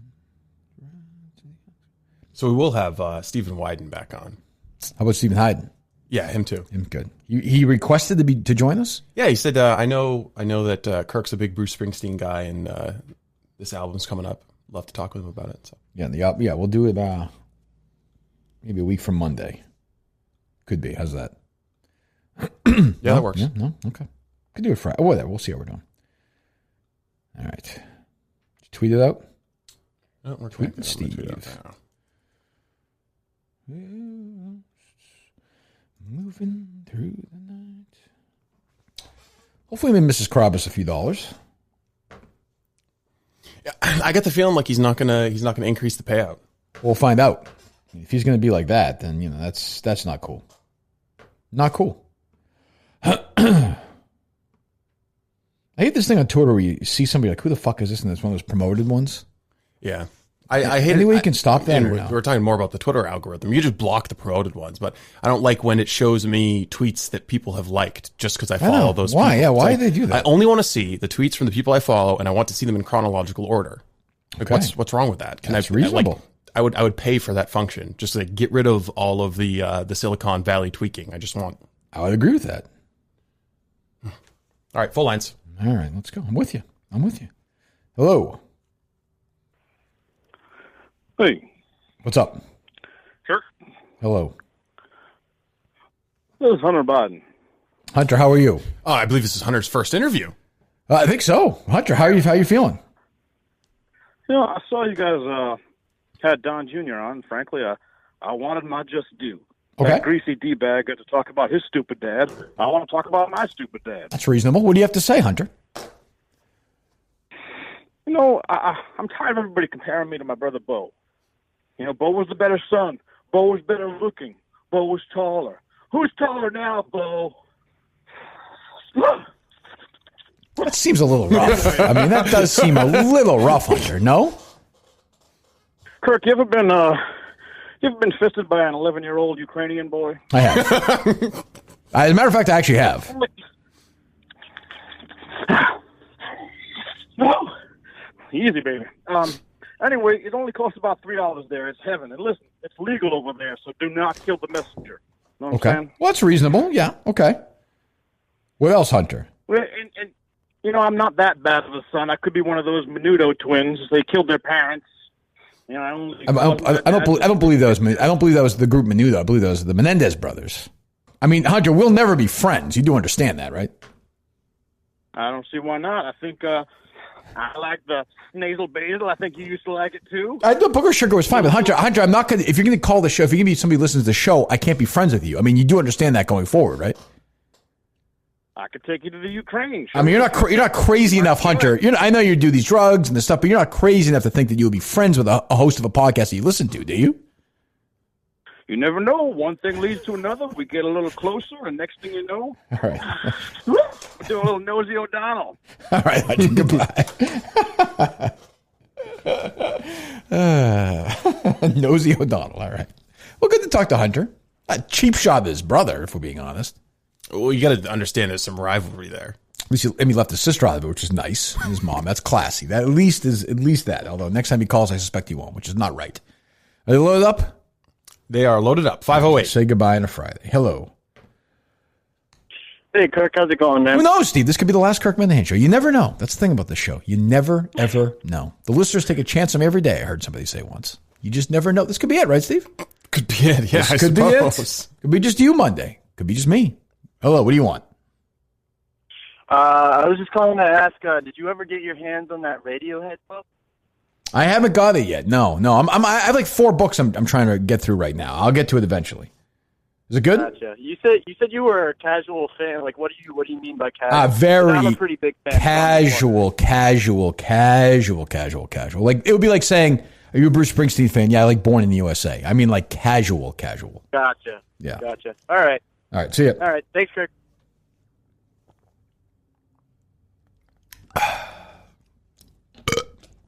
All right. Did you see, by the way, hold on. Who's this? Hey, Kirky. Who's this?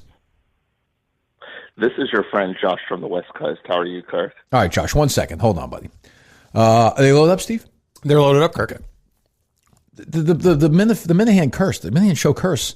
You talk about this fucking Hubie Halloween movie, and then an hour later I read this news reporter gets fired for being in the movie. Oh, really? You didn't see this story? No, I did not. A Channel 7. I didn't send it to you? I don't think so. Oh. this Channel 7 anchor in Boston said she was fired because she didn't tell her bosses she was in that movie. Why? Why didn't she tell them, or why was she fired? Why was she fired? Is that a huge problem? Well, no, I don't. I mean, I have just because she was getting like side income. Yeah, I have. I suspect there was more to the story. Do you think or no? Elena Pinto got fired. Violation of her contract from Channel 7 News after appearing in the movie Hubie Halloween dressed as a Harley Quinn news anchor. She didn't clear with the station. You think she should have been fired? That's a tweet or whatever. So yeah, she says she mistakenly violated her contract with the station. I understand my management unfortunately chose.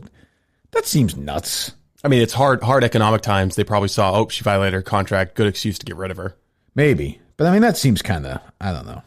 Is she talking about, I don't know if she's talking about it anymore or not, but we reach out to her. I don't know. See what, I mean, that seems really dumb, no?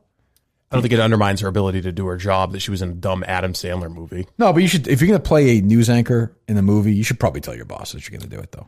I mean, if it's your job, you're on news every day. Yeah, I would think so. I mean, the only difference would be that it wasn't like a straight news broadcast. It was she was dressed as Harley Quinn. It was pretty over the top. That's true. All right, what's up, Josh?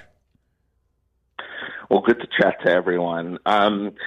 Are we doing criticisms today? It's only 6:00 in California, so I want to just confirm the theme of today. Because I have a criticism and a suggestion, actually. Okay. I mean, you sound like a cunt, but I'm willing to hear it. It's possible. It's definitely possible. But it's just it's coming from loyalty, Kirk. You know, I've been listening for 6 months. This is coming from a true fan. Oh, okay. Well, I didn't realize that, Josh. Okay, well, go ahead. You know, I'll start with the compliment. How's that? Do whatever you want, Josh. Let's blow through this. Come on, man. What do you got? In terms of my criticism, Steve is a fucking idiot. No, I'm sorry. I'm sorry I criticized you before, Josh. Go ahead. You are not a cunt. Continue. Hear him out. Oh, thank you, Kirk. That's so kind of you. Anyway, I don't trust Steve. He is definitely up to no good over there with his little Republican fixings that he likes to get into. I know he's a Republican. And my suggestion is what if we threw Menners there for a couple days instead of Steve? Just to get no, don't. Don't kill him.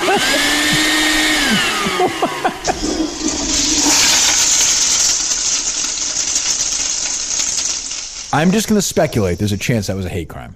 That's all I'm going to say. That's not right. You think he's black?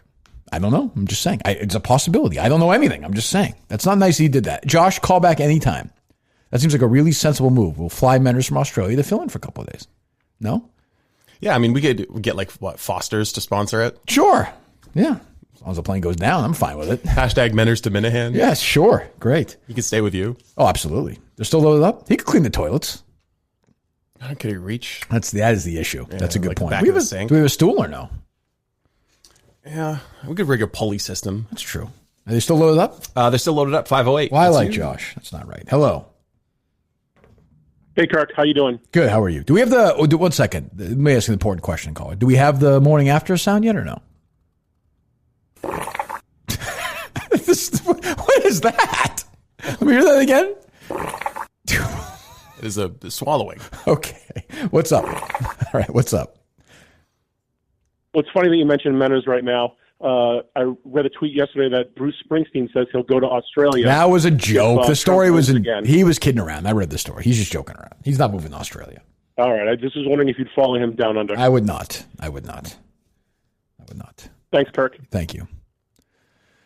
I don't know how it would change the podcast experience if you were down under. We could do it. I could do it from there. No? Might be a different schedule. Hey, Kirk. It would be a different schedule, Steve. Yes, hello. Hey, Kirk, you got any interest in listening to the new Sturgill Simpson album that just came out today? Listen to who? Sturgill Simpson? No. 1975 Masters. Can you hit me with that? What's that? 1975 Masters. Jack William Nicholas beat Johnny Miller and Tom Weiskopf. All right, last question. If it's not too much to ask, can you hit the post with a song by the band, please? I hate the band. No. I don't hate the band. I just don't care about them. Goodbye. This guy you don't kill? Goodbye. You let him get 3 good questions in. 2 good questions. Hear him. I need to take a pill after that call. Hey, you white male privileged motherfuckers! It's Julie DeCaro. Julie, how are you? We'll speak. Wish Mr. I've got Mr. a little bone to pick with you, Kirk. Okay. I heard you were talking about me on your podcast the other day without my consent. Is this Drunk Greg Hill? No, this is Julie DeCaro. Goodbye, Drunk Greg. You can't do two. You can't sound like Drunk Greg Hill when you're calling as Julie DeCaro Drunk Greg Hill. You got to switch it a little bit. I love the guy. Well, they probably do sound more like the new thing. Yeah, that's not true. They're still loaded up? They are still loaded up. Yes. All right, hello. Yeah. Hello, Kirk. Good morning. Are you still looking for someone to clean your studio space? We discussed it today on the show, as a matter of fact. All right. Well, I just want to remind you that someone sent you an email a few weeks ago offering to work for you in perpetuity. So I was wondering, maybe you need to start somewhere. Maybe Who is that? The perfect spot for Carano to put his foot in the door. He's never done anything gross in the bathroom before. I can't imagine he would do that. Maybe he can wear his little French maid outfit or something while he does it. Well, everything's tying in today. I don't know, Steve. Is that a main call or no? It's not. No? That's weird. Oh. All right, yeah, we'll take a look. Thanks. Was that call from Massachusetts? 508, yeah. 508, okay. I think I know what that was. All right. They're still loaded up? They're still loaded up? Some serious. These calls are too goofy today. It is Friday, though. I like it. You put your hair down. Just relax after an exciting week in America. Hello. Kirk, you ready for some more golf talk? Yes, I am. I'm always ready. By the way, let me just say, I was communicating with my friend Riggsy this week. Ooh. I will be appearing in November for a Masters preview on their podcast. Oh, excellent. Yes. Are you going to be there or are you going to do it remote? A lot of talk about getting the big guy to the Big Apple lately. And the big guy is going solo. Hesitant. Oh, no. Yes. Nope. Coronavirus. I'm so scared. Nope. I am so scared of coronavirus. Call you Super Spreader Steve. I'm so scared of coronavirus. You can't bring me to New York. You're actually going to be fine with that. I don't think it's a big issue. Governor Cuomo has saved everyone's life. I am in no rush to go there. What's going on? Yes, golf talk. Go ahead. So DeChambeau's going to win the Masters, right? No, he's not. Why not? Because I don't like him, and I don't want him to ruin the Masters for me. That's why. Well, I hate him too, but let's just talk through this real quick. He's going to pop it over the bunker on 1. Whoa. He's going to cut the corner on 2. He's going to drive the green on 3. 4's a par 3. He's going to pop it over the bunkers on 5. Okay, we don't need to go hole by hole. I know what you're saying. Is there a chance he can overpower the course? Sure. Does that mean that he can't drive it in weird places, miss the green in strange places, and have 31 putts on day 1, 28 on day 2, and be 9 back? It's the Masters. It could definitely happen. Definitely. What about Spieth? Do you like Spieth? I love Spieth. Spieth's my favorite golfer on tour right now, but he's a Same. How did he wind up yesterday? I saw he had 3 birdies in a row at one point. What did he shoot? He shot 2 over. Koepka shot 2 over. He sucks right now. He sucks. I mean, here's the thing. If Spieth misses the cut at the Masters, fucking full alarm. We're in David Duval, Ian Baker Finch fucking world. The world is spinning at that point. Full panic. I'm keeping the faith on Spieth. Yeah. Do you like Koepka? Do I like who? Koepka. Oh, Brooks Koepka? No, he's just like a machine. He bores me. I like personality. I like Victor Hovland. I like Jordan Spieth. I like Wolf. I like guys. Brooks is kind of a dickhead. You don't like that? Yeah, no, that part I like, but watching him play to me is boring. It's like watching Arnold Schwarzenegger lift weights or something. There's no grace. It's not like watching Seve play or Fred Couples or fucking, a shot maker. It's just like watching a robot. And by the way, Tiger's going to play very well at the Masters. Very well at the Masters. He's going to top 10 every single time that he plays there. He'll probably top 5 this year. Yeah. Well, thanks for the call. He's playing good. Yeah, there you go. Callers love that one. The listeners love that one. That one's for you. Tiger. Playing good. He's actually not, but that's okay. Are they loaded up, Steve? Hey, Kirk, I got a bone to pick with Steve. Sure. Go ahead. Pick it. I think he's really dropping the ball, not getting the Jeep sponsorship. I have to say I agree 1,000%. I mean, and here's why. I don't even think Steve disagrees with you. No. The Minifans will buy. You'd buy a car, right? I want to buy 2. I have another Minifan who wants to buy a Wrangler also. Steve, I have 2 right now. Steve, what the fuck are we doing? 2 more Jeeps from a Kirk Minahan approved dealership. I think this is a gentleman who's probably never tried to sell advertising for a podcast. Don't be an asshole. But I'm just saying it's not as simple as. I have not, Steve. You're right. It's not as simple as you say, "Hey, I want Jeep advertising," and Jeep shows up with a check for $10,000. Steve, that fucking thing is bouncing around like crazy behind you. What? That ball you're fucking dropping right now. I mean, get your fucking shit together here. Let's go. Okay. Let's go. I mean, we're going to fucking kill you, this ball. Well, it's a $5 million operation. I might need to bring in an outside consultant. Have you made a call, even an investigation into the Jeep world? I'm trying to figure out who their ad agency is. The answer is no, then. No, I haven't made a call. You've done nothing. I have not made a call. No. Get your fucking ass in gear. Okay. Let's go. Okay. I want to be in the Jeep. Yeah. We have Minifans dying to buy Jeeps. What? We need a Jeep Overland for you. You were talking yesterday how you like to ride up higher. Yes. There's a button that lifts you higher as you drive. Done. Sold. Steve, get to work on it. You writing that down right now? I am. What are you writing down? I'm actually getting ready to send you a picture. Of what? You in a French maid's outfit? Don't you worry about the fucking Jeep. I would say also that Jeep is actually the territory of Barstool, but... Fuck because they're them. national. Fuck them. I don't care. Go on. How many times have they told you to do something? Don't be afraid to do something on your own from a sales perspective. Yeah, I will. Get it done. I want that done. Oh, God. Excellent. Jesus. All right, goodbye. Thanks. You're right. Steve, are you getting to work on this? I am, yes. Oh, God, you are ugly. I'm a beautiful woman. I don't see the legs, though. That is, what is it? Transphobic? Easy. Who, me? Yeah, you're transphobic if you don't think that that's a beautiful picture. Oh shit. Yeah, no, you look good there. Think of that. Oh my God. Oh Jesus. All right. Okay. Are they loaded up? Do you have a bra in there, Steve? Maybe. I think that's a red brassiere. Yes. Yeah. I like that. Well, I had to stuff something, you know. Well, I can't. But you were in high school then. I can't comment on your level of attractiveness there. I might have been 18. Right? I think it was my senior year. Well, find out before I masturbate to it. All right. They loaded up. Yes. I just like the fact that someone just randomly sent that picture. No message. Nothing. Well, I mean, I'm tweeting this out right now. How do I even tweet? What do I write here? Beautiful. Go ahead. Like you can do nothing but praise. That's true. You're transphobic. That's true. 781, you're up. Turkey, he won since day one. What's up, buddy? Listen, I got a question for you guys. Okay. When they were taking breaks after every single question last night, do you think it was to change his diaper or to prep him for the next question? Who? A vice president? Yes, sir. You know what's funny is like he's so boring, and you just want to watch Trump. I would say I was 85% Trump, 15% Biden last night. Watching it, 90-10 maybe. Well, likewise. But also on top of that, Robinson, was he mic'd up?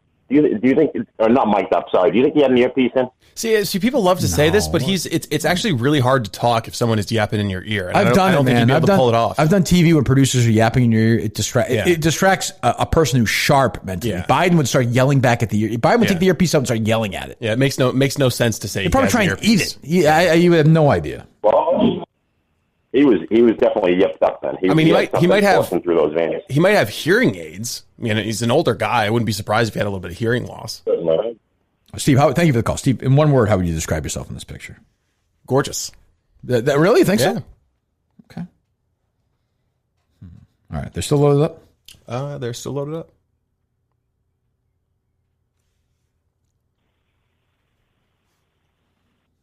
Hello? Yes. What class were you in high school, Steve? Hello? 2007. Come on. What's up? You don't recognize me. Don't recognize me. Think of the biggest male stars in the 70s. All the macho guys. You had Burt Reynolds, Clint Eastwood, and me, Mr. Hollywood Square. Come on, Kirky. Come on. Who is it? Paul Lynn. Paul Lynn. You don't sound like Paul Lynn. 2006, you said, or 7? Oh, all right, we're good. 2006, 2007. 2007. Oh, the year my daughter was born. Hello, who's up? 207, you're up. Morning, guys. Hey, Steve, do you want to do a little trivia today? Sure. You down for a little trivia? Let's do it. Oh, you're really good. Why did you do that? Why did you do that? He sounded like he might be like a half a cunt. He's a lot more than that. 617, you're up. Can I just say, by the way, I think they do an excellent job on that show on the YouTube channel. I'm dead serious. Yeah. You don't think so? No, it is. I actually reached out to those guys. They're doing a good job.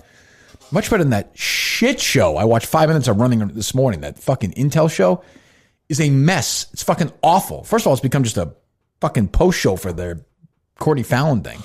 Awful. Fucking train wreck. Get your shit in gear. 8 people giggling about nothing. Fucking wipe the coke off your nose and fucking do a good show. Jesus Christ. A bunch of drug addicted morons. Holy fuck. Blow the whole thing up. Get your shit in gear. Jesus. No?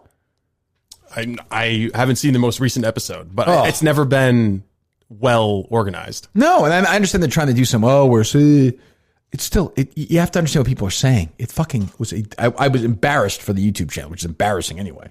They were talking about Courtney Fallon show and Cullinane show and some other, I'm like, what the fuck are you doing here? Get your fucking shit together. You know? God. Ugh. All right. They're still loaded up? They are. 617, you're up. She sounds like my living situation right now. Hey, it's Trader Tim. 1 second, Tim. I'm on the air right now. What the fuck are you doing? You're working on a Friday? What?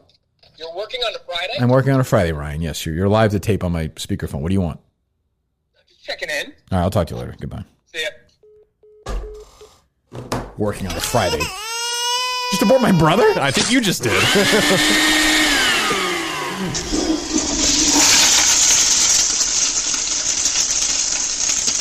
I just remember, like, in the summer of 1983, my dad was training. He ran the marathon 2 years in a row in Newport, Rhode Island. And I do remember that Ryan was born in February of 84. One of his training runs was he would send my mom, she just got pregnant, right? She would run, and my dad would chase her with a coat hanger for 6 miles. So maybe he was, really wanted to happen. We all wish it had, in retrospect. Yes, hello, Tim. How are you? Adam is going to be so happy. So well, yeah. Which Rocky movie will Adam ruin for me next week, I wonder? We all wonder. What's going on? So just wanted to give you a quick update on the situation. Stevie Stocks is out crowdfunding right now. So he couldn't join. You mean some people call it some people call him a photographer Steve. That's what I call him. Photo Steve. Well, funny you should mention that because we might have a field trip Monday to the place he sent you a photograph of. I did get a photo. I will say. No, you haven't. I have not. I haven't received. Yes, you have not. I meant. I have no idea. What are you talking about? We might be tripping that. What'd you say, Steve? I said, what are you talking about? I have no idea what Tim's talking about. Don't be fence sitting. What are you saying? I have no idea what he's talking about. Fencing sitting. All right, go ahead. Up for a little Kirk's Quirks trivia on a Friday? Yeah, why not, Steve? Are they loaded up, Steve? They are loaded up. All right, we'll take a few minutes and answer some questions. Go ahead. Okay, how many you want? 3, 5? We'll start with 3 and see how I'm doing. How's that? Okay. All right. Well, these are about you, so it's really not going to be a shock. I did not do well the other night on your show. I failed terribly. Really? Yeah. Oh, I got 10 out of 10. I didn't know Mike's mom's name. I didn't know B. Michael Geary. Really? I didn't know. I like Tim going, I got 10 out of 10. So the theme, man. I didn't know, right. And I didn't know the smallest live show. I didn't know that either. I got like 5 or 6 out of 10. Go ahead. Steve from Providence was the one that came up with those, Steve. Oh, but genius, there seems to be a thread on the questions you didn't get. They seem to be Mike related. That's true. Anyway. Go ahead. So grammar school. Who was the first kid that spoke to you when you moved to Winchester? That's John Russo. Yeah, it is John Russo. Where is he now? I need to follow up on that. I saw John Russo years later. Well, obviously many years later. I was getting ready to do Comcast TV one night, and every once in a while I would go before the show and have dinner at the bar at the Border Cafe in Burlington, the Border Cafe. He was there one night, and this was like at my peak of Kirk Minahan WEI-dom. And I was talking to him, and he didn't know, not that he had to, but he knew nothing. He didn't even really remember who I was. We went to high school together. Were you offended? No, I was just kind of like, but he didn't remember me, forget like what I was doing. He didn't know me like who I was, like as a name. Like he was like, oh yeah, we went to school together. I was like, well, you're the guy that was nice to him. Well, fuck off then, And then poorly. Yeah. Oh. 1 for 1. That. So who was it? Which comedian did you say did the best Bruce interview you've ever heard? Mark Maron. Mark Maron. He did a very good job. I find that amazing. So did I. He did an excellent job, though, because he interrupted them. Bruce fucking yaps forever. He got in the middle of it. We'll do better when we have Bruce on next week, I think. This one is a culinary question. Where were you when you got word about the Alan Dershowitz fiasco? Starbucks? No. I feel like I was. You want a hint? No. I mean, I think I'm going to give you my answer. Maybe I didn't articulate well, but I think I was doing a podcast with the woman from that Netflix documentary. Not at the time. You were notified when you were out eating. Oh, somewhere. Subway. I was at Subway, right? There you go. Yes. You were in Subway in Brighton. I was at Brighton Subway. That's exactly right. You are right, Tim. I'll take 2 more. Why not? You want one? Give me 2 more. Okay. Yeah, you want 2 more, Steve, or no? You like 2 more. this? No. 2 more. What do you claim is the worst job on earth? You would never want to do it. Never contemplate even doing it. You would kill yourself. I just said this, Steve. You would do this job. Morning radio host. Well, no, well, maybe, but mover, right? There you go. Yes, a mover. No question. You are nothing if not consistent. I try to be. All right. I go 5 for 5. I don't want to sort of. Do you count the Subway one, Steve? I don't want to. Yeah. Oh, thanks. Go ahead. He was close. He said Starbucks. I don't want to piss you off with this one, but you did claim that you learned how to be prepared for a show from someone. Mm-hmm. Well, yeah. I mean, Jerry for sure I would never deny that. Jerry. Well, it's even more like I was always prepared. I always read a lot. I always paid attention. I did weekends and fill and stuff. But Jerry was a 24/7 job with that. He definitely was. I mean, I would never take that away. I learned a lot from Jerry. You know, no question. So can we end on a Steve question? Sure. A question about Steve. To me or to Steve? To you about Steve. Yeah. Okay. How well do you know Steve? What is the name of Steve's best friend from high school? Nickname is acceptable. Ooh, I think Tim from Canton might have this one wrong, but that's fine. Did I meet this guy? Really? I just listened to it the other day. Did I meet this guy in Madawaska or no? That I don't know. Steve just mentioned. I can picture. The nickname is on the tip of my tongue too. Who is it? Steve? Who are you going to say first? I think he's thinking of Butsy, who was a college friend. Oh, college. My bad. You're right. I had Daniel Butsy. Butsy. I remember Butsy. Yes. Well, thank you, Tom. Not where you want to have your tongue, by the way. No, depends who you're talking to. All right, that's not what Joe Biden's dad would say. Would he, Steve? Get your picture off my freaking phone. Jesus, I'm gonna puke or get arrested. That's a good point. Boy, the people are into this. What's going on? Hello. Hey, good morning. How are you? I'm doing fine. Looking at these pictures people are sending me. Somebody tweets 5 beers. I definitely would. What's up? Oh, sorry. Didn't mean to interrupt. No, it's okay. You are podcast Jesus. Thank you. Long-time listener, huge fan. Went to Saco this summer. Thank you. Enjoyed the hell out of it. My son and his friend, who I went with, actually joked that once my son said, "Hey, Dad, once Kirk met you, he was suicidal." True. That's true. Not a great joke, but no, I remember it. It's telling the truth. Yeah. All right. Go ahead. I know. I find something very ironic, and I you guys have not mentioned this. I think one of the reasons why Blind Mike got the job was he was sort of semi-famous for his imitations, and when the show started, he did a great Fendenson. His NPR mic or B. Michael Gary, whatever it was right. Excellent. And from there, all his imitations got worse and worse and worse. And what I find incredibly ironic is Steve, who is this, right-wing crazy, does one impression and it blows Mike out of the water. His Marty Mush. It's a good one. It's a good one. Isn't that ironic? It's fantastic. I don't know if it's ironic. It's baked in irony. It's bathing in irony, right, Steve. Sorry. I know what you're saying. Well, I mean, I think, I think there's something to the idea that Mike was. I thought Steve made thanks for the call, and say hello to say hello to your uncle for me. I do think there's something that Steve said when we were talking about Mike originally, which I've been thinking about a little bit, and I don't know if it's true or not.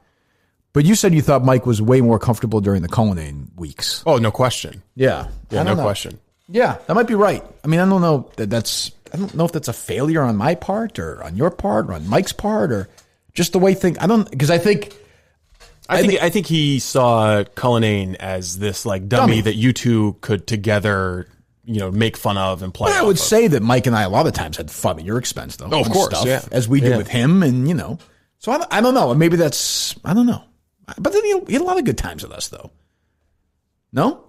Yeah, I think so. But it's definitely a different dynamic. Yeah, he's been gone for like a month now, right? Yeah, it feels like. Was he ever here? Was he like only at the Red 13 Studios, Mike, or was he ever here? Well, I worked with him for a week, but Cullinane was here mostly with him. That's right. Yeah, that was good. Maybe you never know, Mike. Maybe Mike will win a ticket. Who knows? Are they loaded up? He's going to clean the bathroom. All aboard. Are they loaded up, Steve? They're loaded up. Who am I speaking to? Wait a minute. Who am I speaking to here? Hold on. John Stewart. Unbelievable. Oh, wow. Tweet it out, Steve. Wow. Breaking news. Please tweet out. Where in God's name have you been? I'm a busy man. Doing what? Working. Don't you call Cullinane's morning show? That was while you were on leave. No. Well, okay. I respect that, John. How are things going, my friend? Excellent. Are you a wordsmith, Mr. Minifan? But you tell me. Do you think I'm a wordsmith? I think you have a certain way with words. Thank you. Go ahead. The irony. Are you one to quibble over what is or isn't ironic or what irony is? Sure. Yeah. What do you think about those examples that guy was using? That guy with irony right there? Yeah. I mean, I would call that a loose interpretation of the word. How's that? How about the song there? Isn't it ironic? The Alanis Morissette song? Yeah. Are any of those things ironic? Like rain? I mean, if it rains on your wedding day, is that really ironic? A million spoons when all you need is a knife. That's ironic, isn't it? It's kind of ironic. Yeah, I would say that's ironic. But would you say that if it rains on your wedding day, that's not ironic, is it? No, a traffic jam when you're already late is not ironic. Not ironic. No. So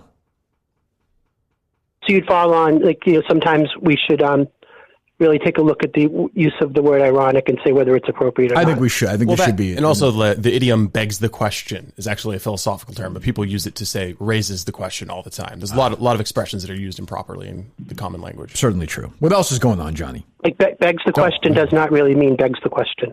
True. What is going on? What else is going on, John? How did Steve speak with such authority when he's so inaccurate so often? He's bold confidence. He said years. Fake it till you make it. Years of practice, John. Yes. And does it really fall into the meme of Steve's a liar, or is just Steve loose with facts? I don't know. It seems like are you angry with Steve, John? No, he has such insane confidence over things he knows nothing about, like how the state of Maine was named. Oh, you don't know, what do you mean? The state of Maine was named because it was the mainland by French settlers on the islands and the coast. It was named after the province of Maine in France. Yeah, but it was referred to as the mainland. And the province of Maine in France was referred to as the Maine because it was the mainland. Weak. Okay. Were you a Love Boat? Maybe I'm wrong. John might be right. Did you hear me talk about the Love Boat last week, John? Were you a Love Boat fan or no? Yeah. In fact, at the same time you mentioned in the Love Boat, I saw a very concerning episode with Alex Cord as the father of gymnast having a lot of influence over a teenage Nancy McKeown from Back to Life. Yeah, Nancy McKeown, her brother just died last year.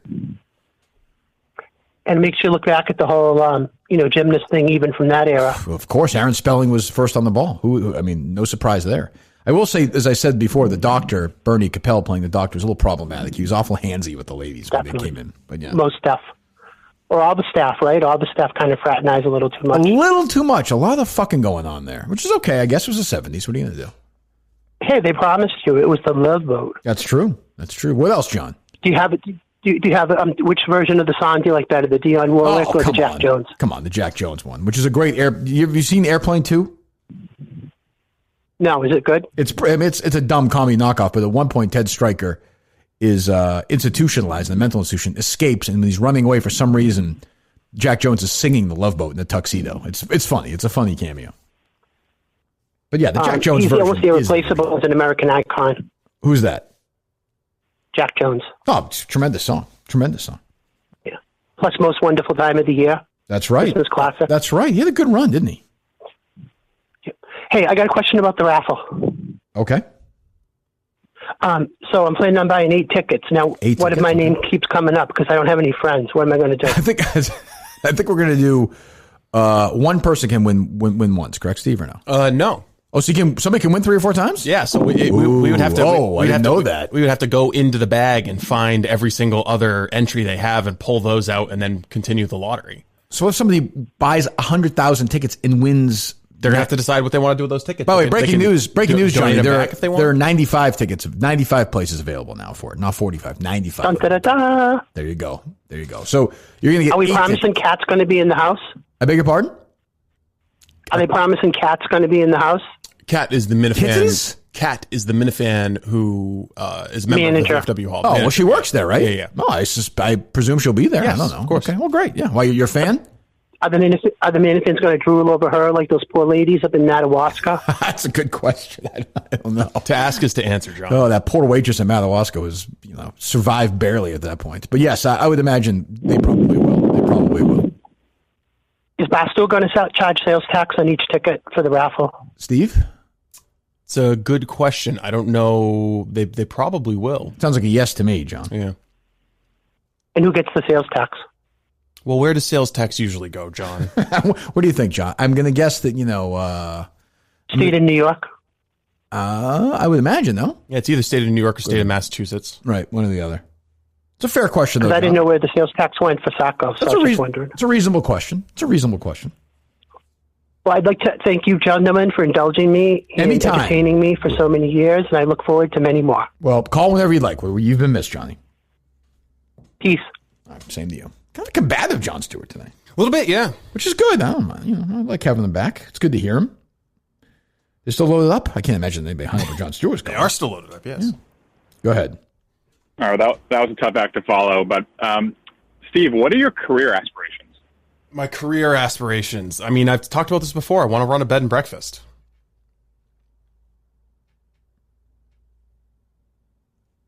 Hello? You gonna hang up, Steve? No, I didn't hang up on him. He's still there. Just shocked silence. Well, but I understand it. But let's just say, like, today I retired, right? So I'm done. I've done enough of this. What would you do professionally next? Can't be topped. I don't know. Go back into the... I'd probably have to do a little bit of right-wing radio, I guess. Part of you feel dead doing that a little bit? Yeah, a little bit. But I think I would like to think I've at least learned a little bit over the last, 2 years, year and a half. So crazy, Steve. It would be a little bit different. I'd like to think I learn it every day. Learn something every day. But, yeah, I don't know. I could go into judging from that answer, I'm wondering if you have or not. I could go into consulting. I'd like to start. I'd like to start a political or radio consulting firm. I'd like to start a specialty foods brand as well.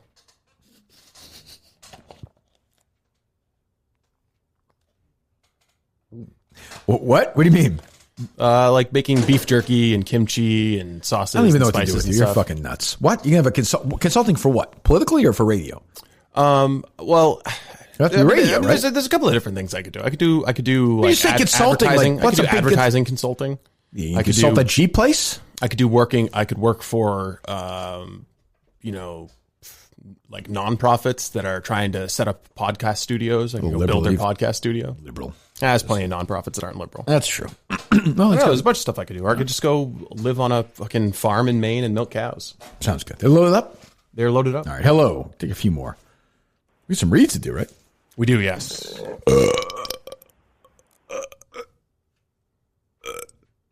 Thank you. Hello. What's up? Hey, what's up, guys? What do you got? I was looking to talk to my good friend Marty Mush. Oh, go ahead, please. Marty. Is Marty here? Hey, what's up, man? Hey, what's up, Marty? I just wanted to get your thoughts on a couple things. We see all these polls having, Biden crushing Trump in this big landslide victory. So why are they freaking out about Trump having town halls at the same time as Biden, scrubbing Twitter, social media. It doesn't seem like they're acting like Biden has this actual lead. So what do you think their real intentions behind all this are? I don't know, man. I just watch college football. I just gamble. Oh, nice. You got any gambling tips? Yeah, bet the Pats. What do you mean? bet on the Pats. What's the spread? Cam Newton's coming back. They're going to win. Who are they playing? Take the over. Who are they playing? Another team. What's the spread? +7. What's the over-under? 4.5. That's a remarkably low over-under, Marty. You're saying take the over on that? Yeah, take the over. I would agree. Take the over on the 4.5. I would agree. Cole, would you agree the over-under is 4.5? You should take the over? I'd go under. Okay, well, interesting. All right, thank you, caller. Thank you, Marty. You know what over-under is, Steve? Yeah, I'm guessing now it's the combined total of the both sides' points. That's correct. That's correct. Yeah. That'd be an interesting bet. I would go over on that myself. Yeah, I might take the over. All right, hello. What's going on? Oh, you guys should have aborted that last guy and Marty Mush. Holy shit. Jon Stewart? Are you crazy? Jon Stewart does not get aborted. He's part of the... No, the last caller. It was good to hear Jon Stewart. It was not... Marty Mush is not. He just woke up. He's not well informed. Yeah. Yeah. My buddy lives up in Marblehead where they filmed a bunch of that garbage Hubie Halloween movie. Uh-huh. They filmed in his house. They paid him $250. They filmed in there for like a couple weeks. Why would he agree to that? $250. I don't know. He thought it was going to be more. I thought you were going to see Adam Sandler. I thought he was going to say 250,000. So did I. Yeah. $250. Yeah, no, $250. He didn't get to meet anybody either. Who cares about that? 250. What is he, a shithead for $250? He's a shithead for sure. All right, go ahead. I got some good criticism. Sure. Light criticism. Go ahead. So this is Ghislaine. Mm-hmm. I had more bits going for Ghislaine, but you berated me to break character, and that whole bit's ruined. There was noise of your children in the background, Ghislaine. Yeah, but I was going with it. I could. No, not really. Not really. There was the idea of just to me the idea of a parody of a caller calling pretending to be Ghislaine Maxwell as kids are in the background was just too tempting for me to pass up. It was. I'll admit it. Yeah. Understood, and not so creative, Steve. Right. So the ending of the show every day with the stupid jackass voice. You told him to be creative and change it up and do stuff. Has he not? He never did. It's the same stupid thing. No, it's the same stupid thing every day. He's too busy not trying to get a deal with cheap. It takes a lot of work not to do that. Well, change the ending, Steve, or you don't want to. I like the way the ending is. The ending. All right, fine. Thank you, Ghislaine. Ghislaine Maxwell. It's good criticism, Steve. Are they loaded up still? They're loaded up. All right, hold on, callers, for a second. We'll get to you, Mark and Alan and Jim and Tom. Hope if any of you guys are single and looking to get engaged, you go to BlueNile.com, the original online jeweler. All of life's special moments, custom engagement ring, once a lifetime piece. All the prices you won't find a traditional jeweler. Way, way, way better price. And we talked to people this week about it. I've seen people online talking about it. You're in control to build the unique gift or engagement ring of her dreams. Stop guessing. Don't mess around. Go to BlueNile.com and get the ring you want. You create the perfect ring. They craft it. Simple online tools let you choose the diamond shape, size, and clarity, as well as the setting style. Blue Nile's bench jewels will then build your perfect ring. Each is one of a kind. If you go to BlueNile.com and tell them the Kirk Minahan Show sent you there with the code 30 days, 30 days, you get $50 off your first purchase. They don't mark up to mark down. BlueNile.com's everyday prices are competitive to other online realtors' sales prices. Take a look. Go on the website. I can tell you I've done it. I'm vouching for these guys. BlueNile.com. Every order is insured, ships free, and arrives in discreet packaging that won't give away what's inside. Shop stress-free and find your forever ring at BlueNile.com today. The code is 30 days. Tell them the Kirk Minahan Show sent you. All right. Hello. What's up? Kirk. Mm-hmm. I love you. I love you. Oh, you finally said it back. Thank you so much. All right, so I'm a little confused on the whole Courtney Fallon thing. I honestly love you. What about it? Well, I don't know. Is she an enemy or not? No, I don't care. I don't care about that show. Whatever. Good luck. I mean, we have YouTube shows now that spend their time promoting them. That's great. No, it's just like Sure, this. but- When I have a real war. Like when somebody's trying to compare, when they were told some part timer who, frankly, I mean, do I have to do? If you listen to her and you listen to me, do I really need to do this to you? Do you know what I'm talking about? No, don't get me wrong. I'm not going to listen to her at all. No, I mean you can listen to it. What are you rolling your eyes at, Steve? This caller. I mean, do you understand the talent discrepancy that I'm talking about? It's like an inch away from getting aborted. Do you understand the talent discrepancy? I'm not trying to be a dick here. Do not abort me. Do you understand? It's more about you, actually, because I Hold said on, some hold shit on. about Courtney Fallon a little while back. You what? So her and I exchanged some direct messages and she said some things about some people in the Boston media. And I don't. But I just don't care. I don't care either. I don't care at all. So she should. Right, I was just curious if you guys. You're boring. I don't hate her or dislike her. She's fine. I don't care. Don't ever think about her. Yeah, she did her EI story, and I thought she didn't handle it well. And then to say it's like my story is fucking insane. She was doing a food show on the weekends with Greg Hill talking about sauce. And I'm sure they lied to her. They lied to everybody. But I mean, what you said, it's like Kirk's situation. You're out of your fucking mind. That's all. I mean, good luck to her. We got plenty of people on our YouTube channel to prop her up all day. What do you want me to say? Nothing. No, I was just curious because the evidence is there if you need it. I wonder if you still have. Okay. Evidence. Evidence for what? I don't care. So these people in the Boston media suck. She's right. They do suck. What do I care? Jesus, what happened? The Google Voice connection went down. Yeah. Set it back up. All right, set it back up. For Christ's sakes. I need to retweet the number then or no? No. The people will call.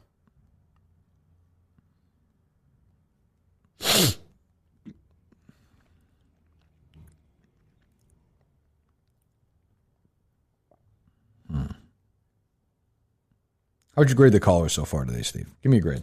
C-. Really? I think so. We had John Stewart. He was the only no, we had a good one, I thought. No? The host room. All right, C- so far per Steve. I'll say that.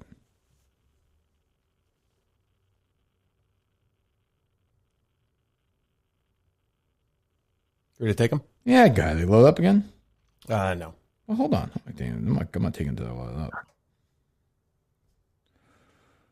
What else we got? Anything?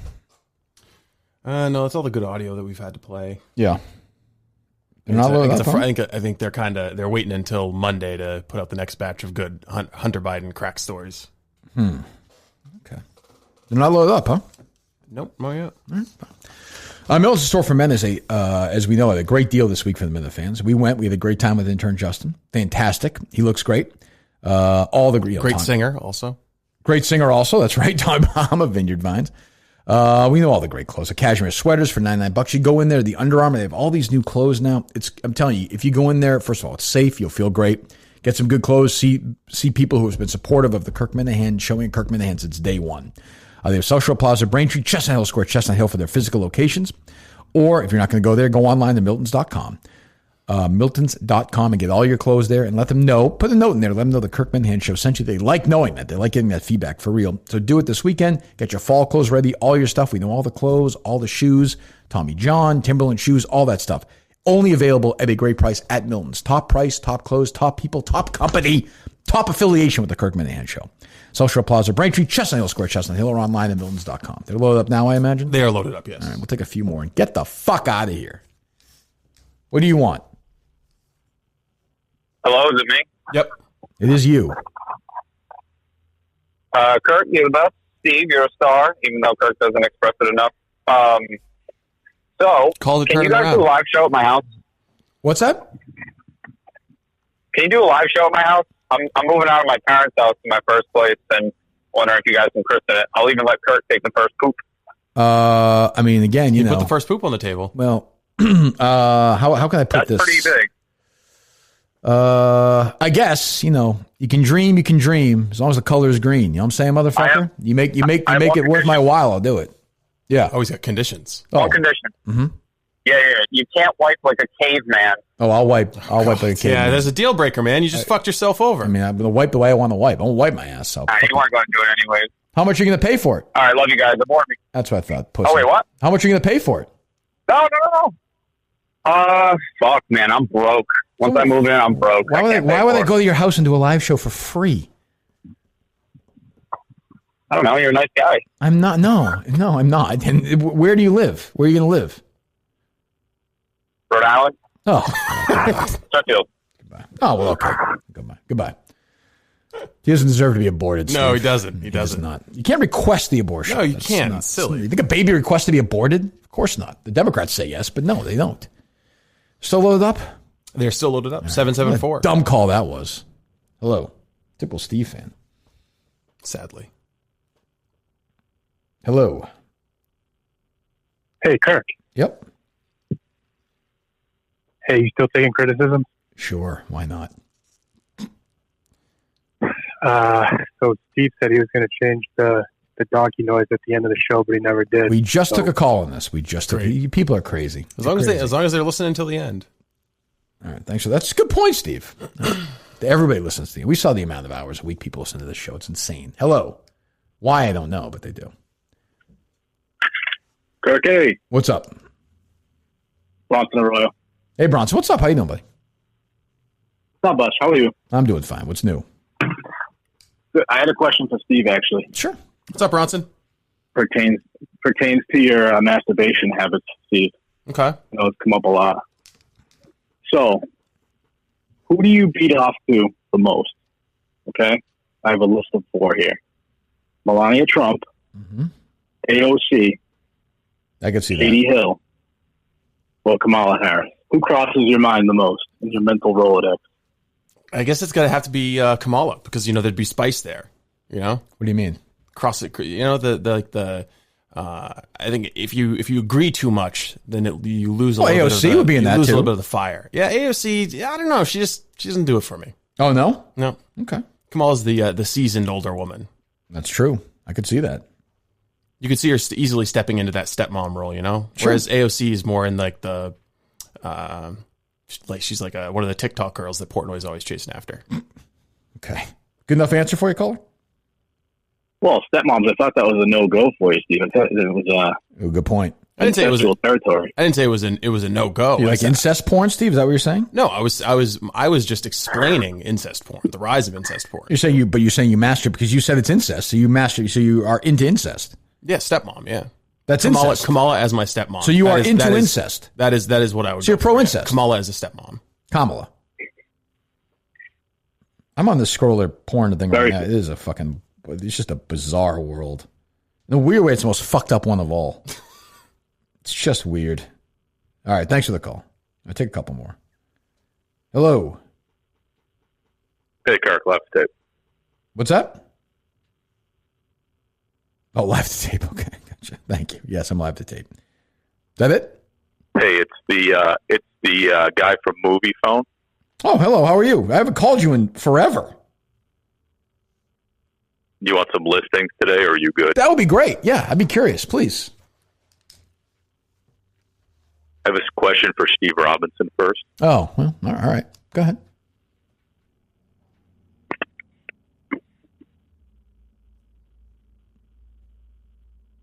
Yes. C-Max. I don't understand. I was looking forward to some movie listings. I used to love Movie Phone. 857, you're up. I didn't tell Ryan we were live to tape, did I? Yeah, you did. I did? Mm-hmm. Okay. Hello. They're still loaded up? They're still loaded up. Closer to a D plus or to a C? A D plus. Yeah. Might just have to hack off all the calls. I like the bad callers. I can't help it. Hello. So Justin's been around, and it sounds like unexpected time off for Steve. Is Steve's wife pregnant? Yes. Hey, Steve, it's amazing. I swear to God, 20 people have asked me that this week. I know. It's a popular theory. The answer is yes. It would just be amazing to think about Steve as a father. No, it's not. I don't think Steve can. I don't think scientifically, the world will not allow Steve to reproduce, I don't think. Oh, I think I was saying this. Best case scenario. I was saying this to somebody. I actually think Steve will be a really good dad. He's a nice guy. He's caring. I think saying that to somebody. I was because they asked me if you were pregnant. No, if you were pregnant rather. But give me a picture today. I don't know. Is that she, her, in your new bio now, or no? With that picture, they them is what I would prefer. It goes back and forth. Do you want to? My preference changes here and there. The rumors are flying that you are going to be a father soon. You want to confirm or deny those? I will deny those rumors. Okay. No. Okay. Thanks. Thank you. Thank you. Someday. No rush. Take your time. They're loaded up. They're loaded. I know you think. Yeah, I know you think this show is great, but do you know, like, so when something like a caller calls in and he's pretending to be Alex Jones, do you cringe a little bit that you're kind of like now? I know the show's kind of a total ripoff of old Stern. This guy's got me. You got me. When something like that happens, are you in the mood today, Kirk? No. Did you not get your chicken tenders with the breading off? Okay. No. Can I ask you? I'm a Stern ripoff. Can I ask you a serious question? Like, why do you hate me so much? I'm just curious. Like, I'm always wondered this about people. Like, obviously, you do. What's the issue? I don't like the show. Then don't listen to it. Jerk. Then don't listen to it. Okay, then don't listen to it. It doesn't matter to me. No, I'd rather. No. Did you hang up? I didn't hang up.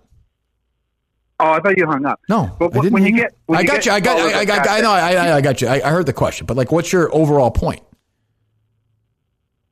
My point is, you cringe. Like now I got callers ripping off callers. I say they're not funny. Sometimes they're funny. Sometimes they're not. Like that's kind of how it is. That one wasn't that funny. It just irked me, and I just why? You were why? playing along with it. I'm like, does he not? I said that wasn't funny. Like, what do you want me to do?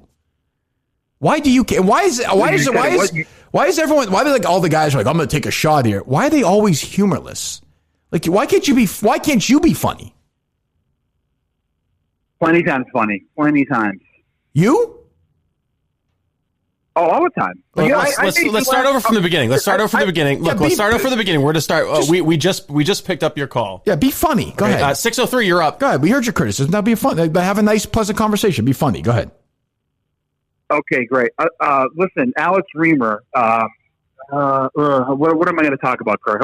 Be funny, please. I don't want to be funny. What I'm saying is that was pretty funny. What I'm saying is like it would be a better move for a guy like you to like instead of just being like angry about it, just like have a fun like shit on me. I don't care, but be funny about it. I got to go to for you. Third time's a charm. I got to go to for you. Alex Reamer had more American Indian in him than Elizabeth Warren. How about that?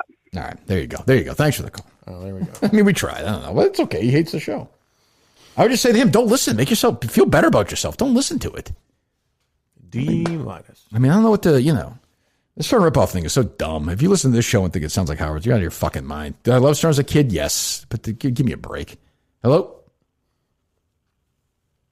Hey, guys. Love the show. 1 second. That's okay. Hold on. But you could tell, like, just by the tone of their voice when they're going to be, like, true. Yeah, just a humorless dick. Like that guy who always calls. You know I'm talking. Andy Mayo's. I think they're in. I mean, you must have had him at EI, too. People who are just like, of course. They're misanthropes in their personal lives. Things aren't going well. Something's just missing in their brain. Like, it's missing in their life. Yeah, they're just like, I'm going to challenge. Like, okay, like, you don't like the you're not beating me here. I just can't even imagine being so, like, angry that I call up some stranger who hosts a podcast. Right, who you like, hey, like, fuck you, you're a jerk. But you listen every day and you hate it? That's fucked up. It's just fucked up. That's all. Is. I mean, it's 2 hours every day.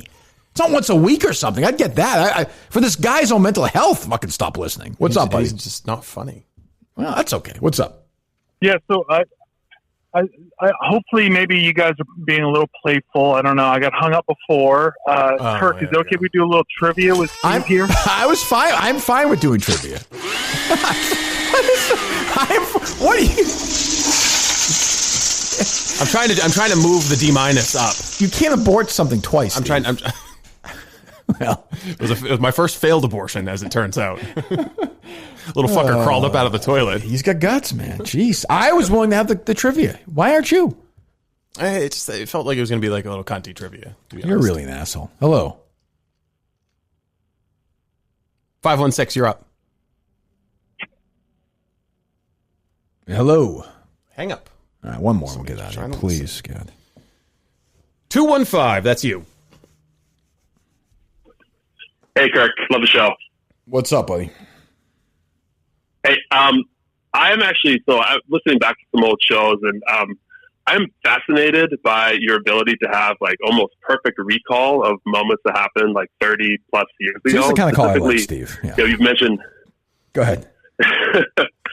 Specifically, you've mentioned a couple times when you've seen movies, back in the 80s. And actually, I have a couple of movies here from the late 80s, and I was hoping I could list them off for you, and then maybe get where you were when you saw it, who you were with, maybe what was going on. Sure, the people will love this one. Go ahead. I like it. I like the fact that it'll piss them off. Go ahead.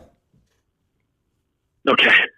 So Wall Street came out in December 1987. Mm-hmm. Do you remember where you were when you saw that movie? I do. You're exactly where I was when I saw that movie. I was in the basement of my Uncle Joe and Aunt Teresa's house in Pocasset, Massachusetts, down the Cape, on VHS. I saw it with my cousin Matt, the great Matt Sullivan, and the great Joey Sullivan. We watched it downstairs in their. I think they just finished their basement a year or two before that. What I always liked about their house, Steve, my Uncle Joe and Aunt Teresa's house, was they had 2 floors. It was a Cape house. It was right there down the Cape, beautiful area. But they had the thing where in their bathroom, you could drop the laundry chute. Yes. Oh, yes. I love laundry chutes. Makes it so much easier. Garbage chutes, laundry chutes. I'm all in favor of any kind of chute. I shouldn't confess, but I would just grab random towels and pretend I used them. Of course. And just throw them right down there. And you watch it land, and it was right next to the fucking washer and dryer. Why doesn't everybody have that? Everybody should have fire poles, too. It's so much better than stairs. But as you get older, though, I could see that being an issue. Well, then you install the stair lift. Oh, on the fire pole? Yeah, just hydraulic. That's true. Yeah. So that's my Wall Street one. Yep. So next one I have is Dead Poets Society. Came out in June 1989. Dead Poets Society. I saw it in the theater with my dad. We saw it at the Somerville movie theater, which is now changed. It's the one that used to be right off of 93, the old Lowe's theater there, which I used to like because the AMC theater, they had those great pretzel bites at the Somerville one. We saw that there, yeah. Okay. And then last one, you've mentioned this movie before. Indiana Jones and the Last Crusade, the third one, came out in May 1989. Yeah, right before the summer, yeah. Saw it with my dad. I think I saw it with the whole... I guess Ryan wouldn't have been there. So maybe it was me, Adam, and my dad. Saw that at Woburn. The day it came out. Yeah, the day it came out. My dad was always good like that. He was always... I remember even Return of the Jedi. We were still living in Billerica. We saw it at the old Chelmsford Theater right off of Route 3. I remember before school that morning, he waited out in the rain. They were selling tickets that morning. We got tickets and we saw it that night. So, yeah. Amazing. Incredible. All right, thanks, Incredible. Thank you. There you go. What do you think of that recall, Steve? It's weird that, Isn't that useful? There are some things like movies and masters and other things that you can recall from 30 years ago. But if you're getting ready to walk out today, I'm like, what was it? What were we talking about? Like 30 minutes into the show today? None. You'll be like, fuck off. I know nothing about the show's history. Nothing. Even that guy we did the live show, he told me his name yesterday. I don't remember it. Brendan. Wrong again. That is definitely not right. I think it was no, I don't think that's right. It was Brendan. All right, last call. If it's good. Hello, let's get out of here. 603, you're up. Hey guys, how's it going? It's going fine. Kirk, have you ever had dental surgery of any type? Yeah, sure. I had my wisdom teeth done, and I have had a root canal, which is not pleasant, by the way. Have you ever had that, Steve? I had no root canal, but I had a wisdom tooth out and blew the blood clot. Oh, really? Yeah. Oh, Jesus. Awful. Yeah, it's I mean, it's, I get claustrophobic in the dentist's office. I don't like the being back. I don't like hands in the whole thing is not my favorite thing. I wish I could do it standing up and that'd be fine. Can you do it standing up, do you think? You're a little tall. The dentist, that's I true. think, yeah, like that's that. True. Yeah. Well, what made you ask that question, caller? I literally just got on of getting an implant done in my mouth, and it is fucking insane. What do you mean? Insane? It's been done for a long time. How insane can it be? Like you said, it's very claustrophobic. There's like two people with their hands in your mouth, and I hate it. They gave me laughing gas, so I had that thing over my nose. Mm-hmm. I mean, you're lucky though. You get like a nice, prosthetic implant. You don't have to walk around with wooden teeth. Yeah, true. I think a good time in history. That's better. It's true, yeah. This is like the best time in history to have any. Yeah, kind George of dental Washington work could have killed for that. Can I ask you a movie question? Sure. Are you driving right now? Out of curiosity. What's that? Are you driving right now? No, I'm at home. Okay, It was go about ahead. an hour Sure. ago. You can ask a movie question. Go ahead. Why not? What are your thoughts on Terminator 2? That's one of my favorite movies, and I got to see that with my dad a long time ago. Too many movie questions, Steve?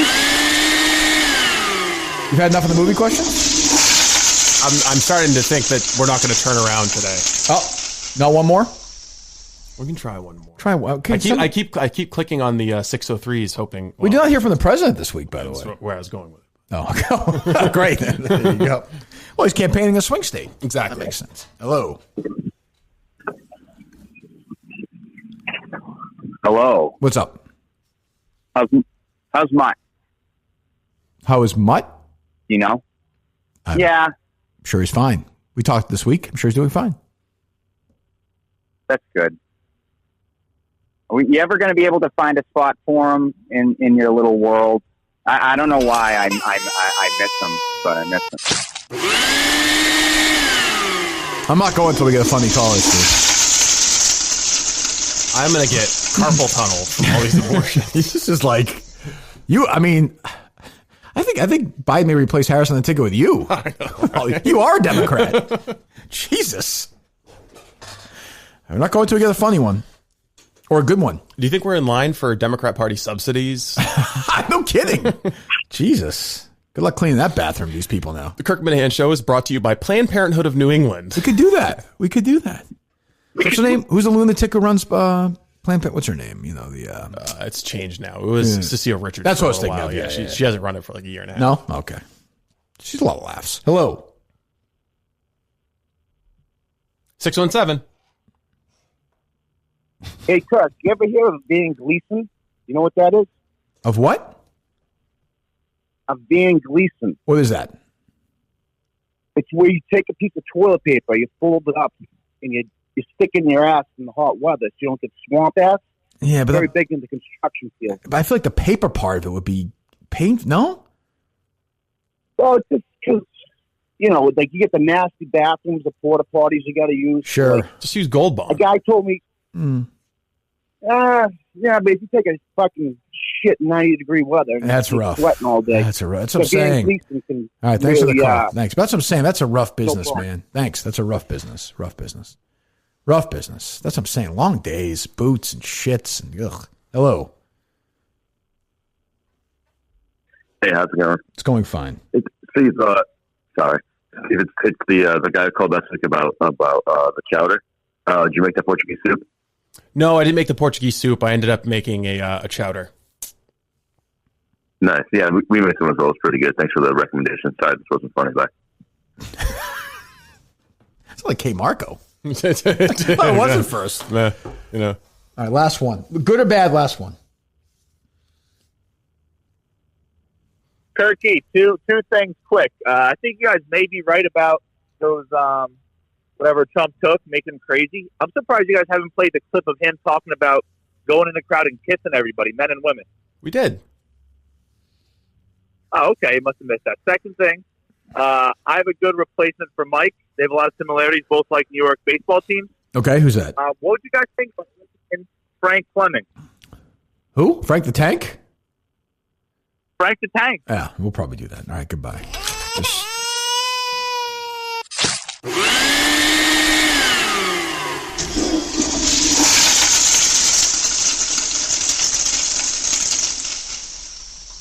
I can hear a little bit of life still, Steve. I'm just really? Yeah, a little bit.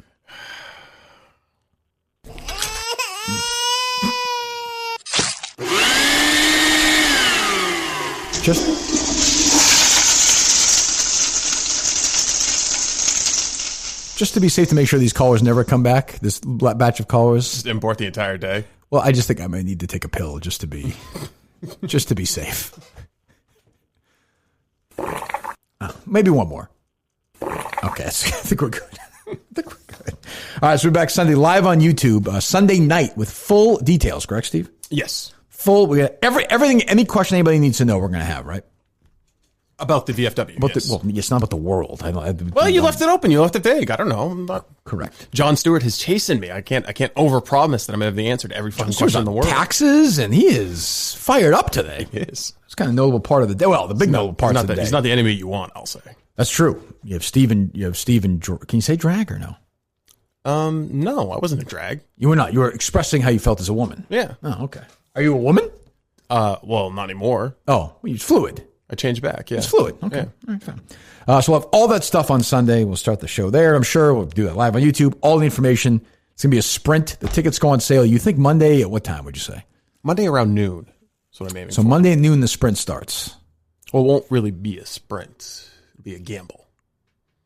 Oh, that's true. Yeah. It's a good point. We know we have 8 tickets already, John Stewart. I didn't think of that. What if somebody wins 6 times? That person have a lot of power.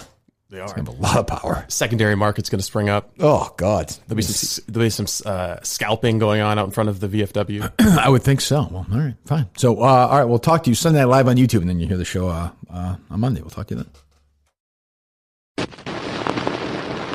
This was pretty reprehensible. I don't